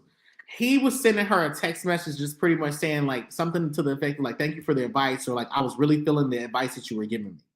You know what I'm saying? It's not of hearts. It's pretty much saying like, you counseled me. Thank you for the counseling. And you poured into me. You gave me, he was venting to her. Is what I'm saying. I'm seeing him venting to her.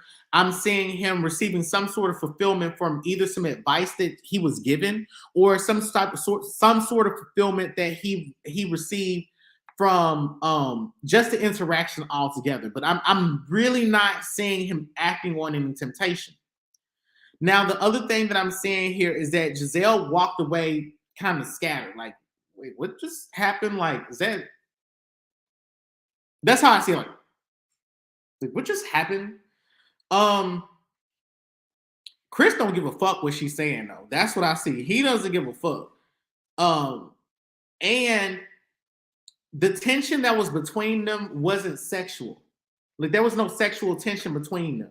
The tension between them was I don't want to have too much fun with you. Like, I could see us like really hitting it off. I could see us being like work friends, or like you being like my work girlfriend, but we don't need to step into that territory. The next few cards are saying that he and Candace had a deep conversation about this, and they come to the same conclusion. Like, they talked through it, but they come to the same conclusion that not Gizelle, but Gizelle is a magician. Gizelle is a magician. Gizelle she's a great conversationalist. Gizelle is very empathic. Gizelle knows how to lure you in and really convince you that you can open up to her. The cards are saying that Chris is trying to just bury the issue. Like, I feel like Gizelle said this off camera. Maybe she said it before the show started. Maybe she said it before she revealed it on the show or whatever. And I feel like Chris tried to clear things up, or Candace has tried to clear things up or whatever. And Gizelle is, the Two of Clubs is a gospel card. So Gizelle is gospel. Gizelle ain't gonna let this shit go though. Gizelle is actually gonna fight. She's not letting this go. Gizelle is going to continue bringing this back up, and she's doing it because she wants to fight. She actually does want to fight with Candace.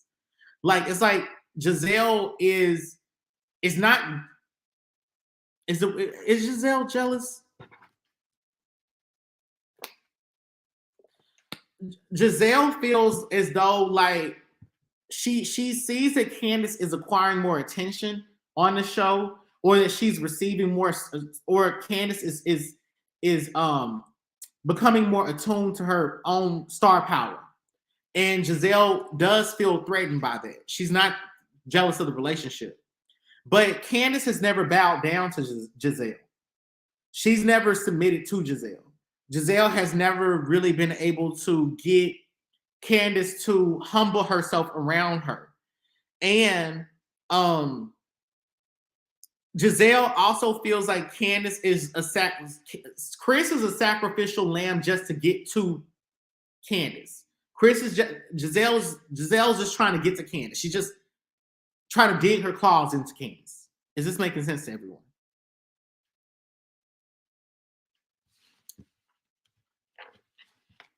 I now want to know, like, y'all tell me, do y'all believe Gizelle is lying? Do you think that Gizelle is lying?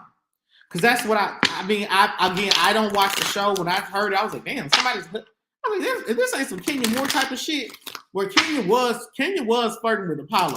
Now I do watch Housewives of Atlanta. All the seasons that Nene is on it. Okay, any season that Nene is on it, I watch it. Okay, but I was sitting here thinking, I'm like, damn, this white man is flirting with Gizelle. Like, that's some scandalous ass shit. But do y'all think that she's lying? Y'all think Gizelle is lying? Okay, I want to know, were Gizelle's accusations made in the name of entertainment? I want to know that. Were Gizelle's accusations made in the name of entertainment? Or was she really like, you're my girl, I'm trying to look out for you? What do you all think?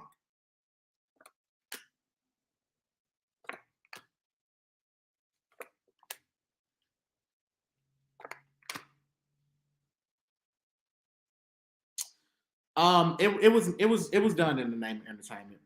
Yeah, this was she did this. She did this to stir up some drama. And the reason I'm saying this is because the first card that I have is the Jack of Diamonds, which is the card of the entrepreneur. This is saying that Gizelle is creating more work opportunities for herself with this. It's like, I don't know. I haven't been watching the season, but if this is what it's saying, Gizelle doesn't really have much material. She doesn't have much material in her personal life to work with, and she's trying to capitalize on an opportunity. And this opportunity is like, you met with Chris, you may have had lunch with him or something like that. Obviously, Candace wasn't around, because if Candace was around, she'd be like, bitch, I was there, and none of that shit happened. I ain't get that type of vibe from what the fuck you're saying. But I'm seeing that Gizelle is okay with selling her soul for the camera. Gizelle is okay with manufacturing a storyline for the camera. But I'm also seeing that Gizelle feels like, in me saying these things, I'm also creating an opportunity for Candace. So she's like, we both benefit from this. But honestly, Gizelle is just really looking out for herself. I'm also seeing here that Gizelle is trying to play herself as though she's a savior or a saint. Like, I didn't do anything wrong. I'm really just trying to help. Why are you upset with me? The Jack of Hearts is the card of Jesus Christ. So it's kind of like, I'm a victim. Like, I'm a victim. I'm a sacrifice. I'm having to lay myself on the cross. Like, I'm going to be crucified no matter what I do. If I kept it to myself and you found out, you're going to be like, bitch, why didn't I tell you? And if I had told you, it's like, you're going to get bad anyway. That's how I see Gizelle trying to frame this.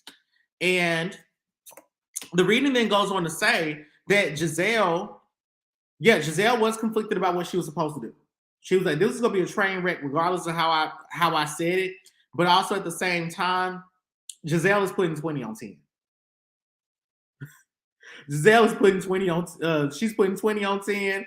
And it's like she's embellishing. She's embellishing. But I don't know if she's aware that she's embellishing. You know what I'm saying? What I do know is that I'm sorry. What I do know is that she wants to leave it alone. She's like, I told you, I just want to leave it alone. But if you're going to continue talking about it, then I'm going to talk about it too. That's what I'm getting as I feel like I'm channeling her right now. Lord. Let me see. Is Gizelle aware that she's embellishing? Kind of, but not really. She knows what embellishing is. But she's like, even if I'm embellishing, like, I'm doing this for the show, so there's a higher purpose behind this. The other thing is that she feels like Candace is intimidated by the information. She's like, are you afraid that this is true? Like, are you afraid of the truth? I'm seeing here also, oh shit, Gizelle is kind of delighting in this. She actually likes to see Candace affected by this. Or she likes to see that Candace is bothered. Gizelle likes the fact that she's getting under Candace's skin. Okay. The other thing that I'm seeing here is that she's revealing this truth to expose Chris. And she's doing it for a job opportunity. It's opportunistic, but she's exposing Chris. And what do you have to say about why exposing him for what? Instant gratification. She's bored. She's bored. Chris isn't romantically interested in her. But they are saying that Gizelle is showing some narcissistic tendencies by trying to be at the center of drama. And she wants to be at the if Chris and Candace are fighting with each other, Gizelle wants it to be about her. Even if Chris is not interested in her, she's like, it's just another married man that's ruining his marriage over me. And I'm not even trying to get involved with him. That is some shady ass shit, in my opinion. Okay, let's keep it going. And now finally, my final question is,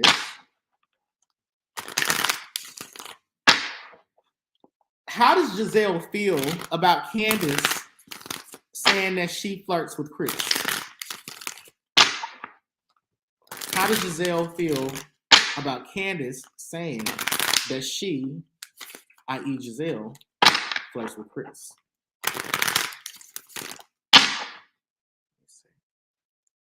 Hit the skull emoji if you're enjoying this reading.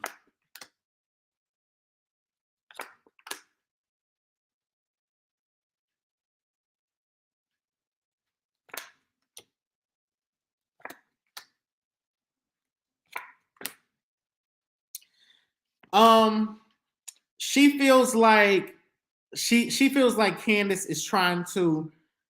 She feels like Candace is trying to. She feels Candace is trying to be dramatic. Like she's like, you're trying to be dramatic. You want to have a very dramatic response to what it is that I said, and Gizelle feels as though Candace is deflecting. Gizelle feels like Candace is trying to hide some like that. Chris, she feels like Chris told her, like, there's some ways where me and my wife aren't congruent. And Gizelle is like, I could have said that. I could have revealed more about what he said. And if I had said it on camera, you would know based around either some of the words that I'm using that he said it, or there's a situation that I'm going to bring up where you know that he said this. The other thing is that she feels like Candace is trying to say that Gizelle flirts with her husband to isolate her from the rest of the cast members. Gizelle also feels like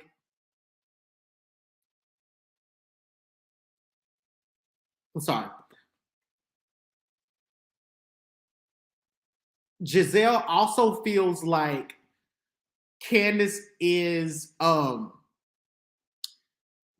projecting. She's like, you should have more mercy on me because I was just trying to do the right thing.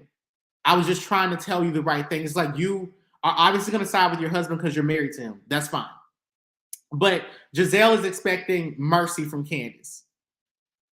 The other thing is that the reason I said that Gizelle feels that Candace is just being dramatic just to have a really good ad lib is because of this card. And she's saying, and Gizelle feels like Candace just needs to move the fuck on. She's like, and this is the negative side. She's like, Candace is not moving on. Candace is holding a grudge. Why is she holding a grudge? Candace has never really been able to control herself.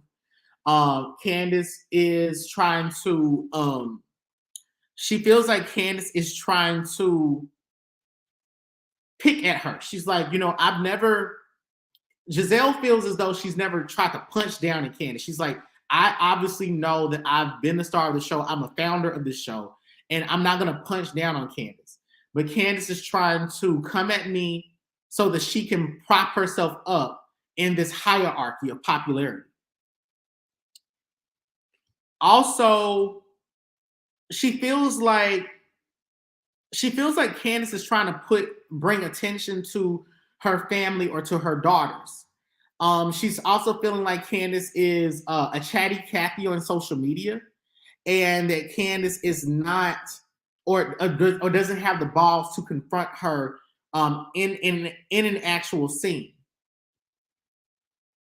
She also feels like Candace is abusing the time that she has with her audience, like when the audience is solely focused on her. So this could be either in a confessional or doing an interview, Candace is abusing that time and trying to lie to her audience.